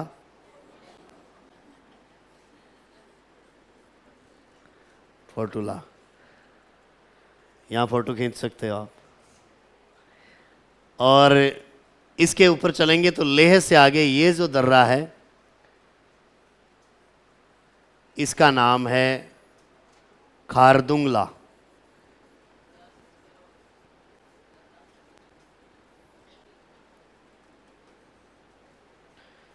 ऐसे मान लो सबसे इम्पोर्टेंट तो खारदुंगला ही है, यही आता है परीक्षा में। श्रीनगर से लेह जाएंगे तो बीच में आएगा कौन सा? फोटुला। और लेह से आगे नुब्रा घाटी के एरिया में जाएंगे तब आता है कौन सा? खारदुंगला। तो प्रश्न आता है लेह को नुब्रा घाटी से कौन सा दर्रा जोड़ता है? तो कौन सा जोड़ता है? खारदुंगला जोड़ता है। ये पूरा वनस्पति विहीन क्षेत्र है। खारदुंगला के ऊपर से आप मोटर गाड़ियों के माध्यम से उसको पार कर सकते हो। तो इसके बारे में सबसे इम्पोर्टेंट प्रचलित प्रश्न ये है कि भारत का सबसे ऊंचा मोटरेबल पास कौन सा है? वह सबसे ऊंचा दर्रा जिसके ऊपर से मोटर गाड़ियाँ जा सकती हैं। बाकी तो इससे ऊंचे भी दर्रे हैं लेकिन उनको हम अभी पार नहीं कर पाए हैं। जिसके ऊपर से मोटर गाड़ियों को हम पार करते हैं वो कौन सा है? खारदुंगला। तो ये सबसे ऊंचाई पर स्थित है और इसको पार करेंगे तो श्योक की सहायक नदी यहाँ बहती है, कौन सी? नुब्रा। तो उस नुब्रा घाटी या श्योक घाटी की ओर जाना है आपको, तो कौन सा जोड़ेगा? खारदुंगला। लेकिन उससे पहले आपको लेह जाना है, तो लेह जाने का तरीका या तो हिमाचल से जा सकते हैं, श्रीनगर से होकर आप जाएं तो पहले तो यहाँ जोजिला आएगा, जोजिला को पार करेंगे तो आगे जास्कर श्रेणी में आएगा कौन सा? फोटुला। और फोटुला को क्रॉस करने पर आप पहुँचेंगे कहाँ? लेह। तो फोटुला किसको जोड़ता है? श्रीनगर को लेह से जोड़ता है। और खारदुंगला किसको जोड़ता है? लेह को नुब्रा घाटी से जोड़ता है। तो अगला दर्रा लिखिए, फोटुला,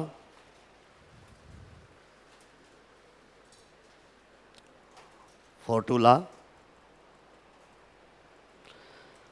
लिखिए। ये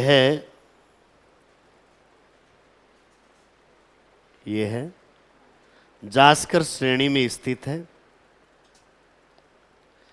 जास्कर श्रेणी में स्थित है।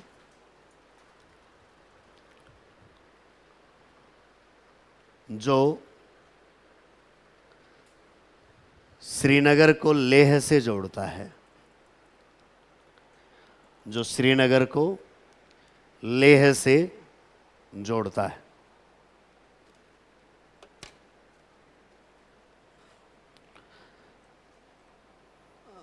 अगला लिखिए, खारदुंगला,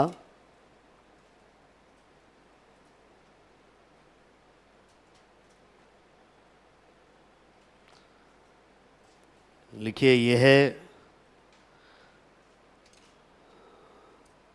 लद्दाख श्रेणी में स्थित है।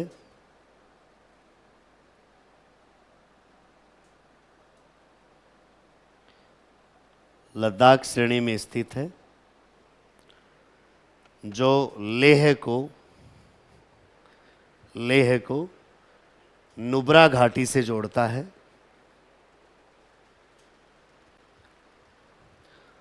लेह को नुब्रा घाटी से जोड़ता है।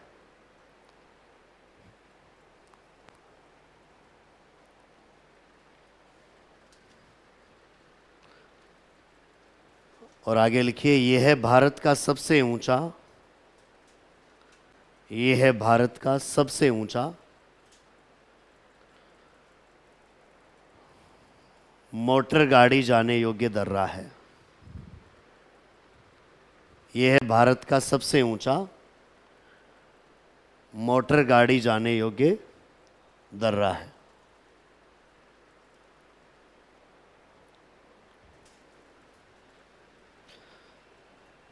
और यहाँ जाकर आप 2 कुबड़ का ऊँट भी देख सकते हैं।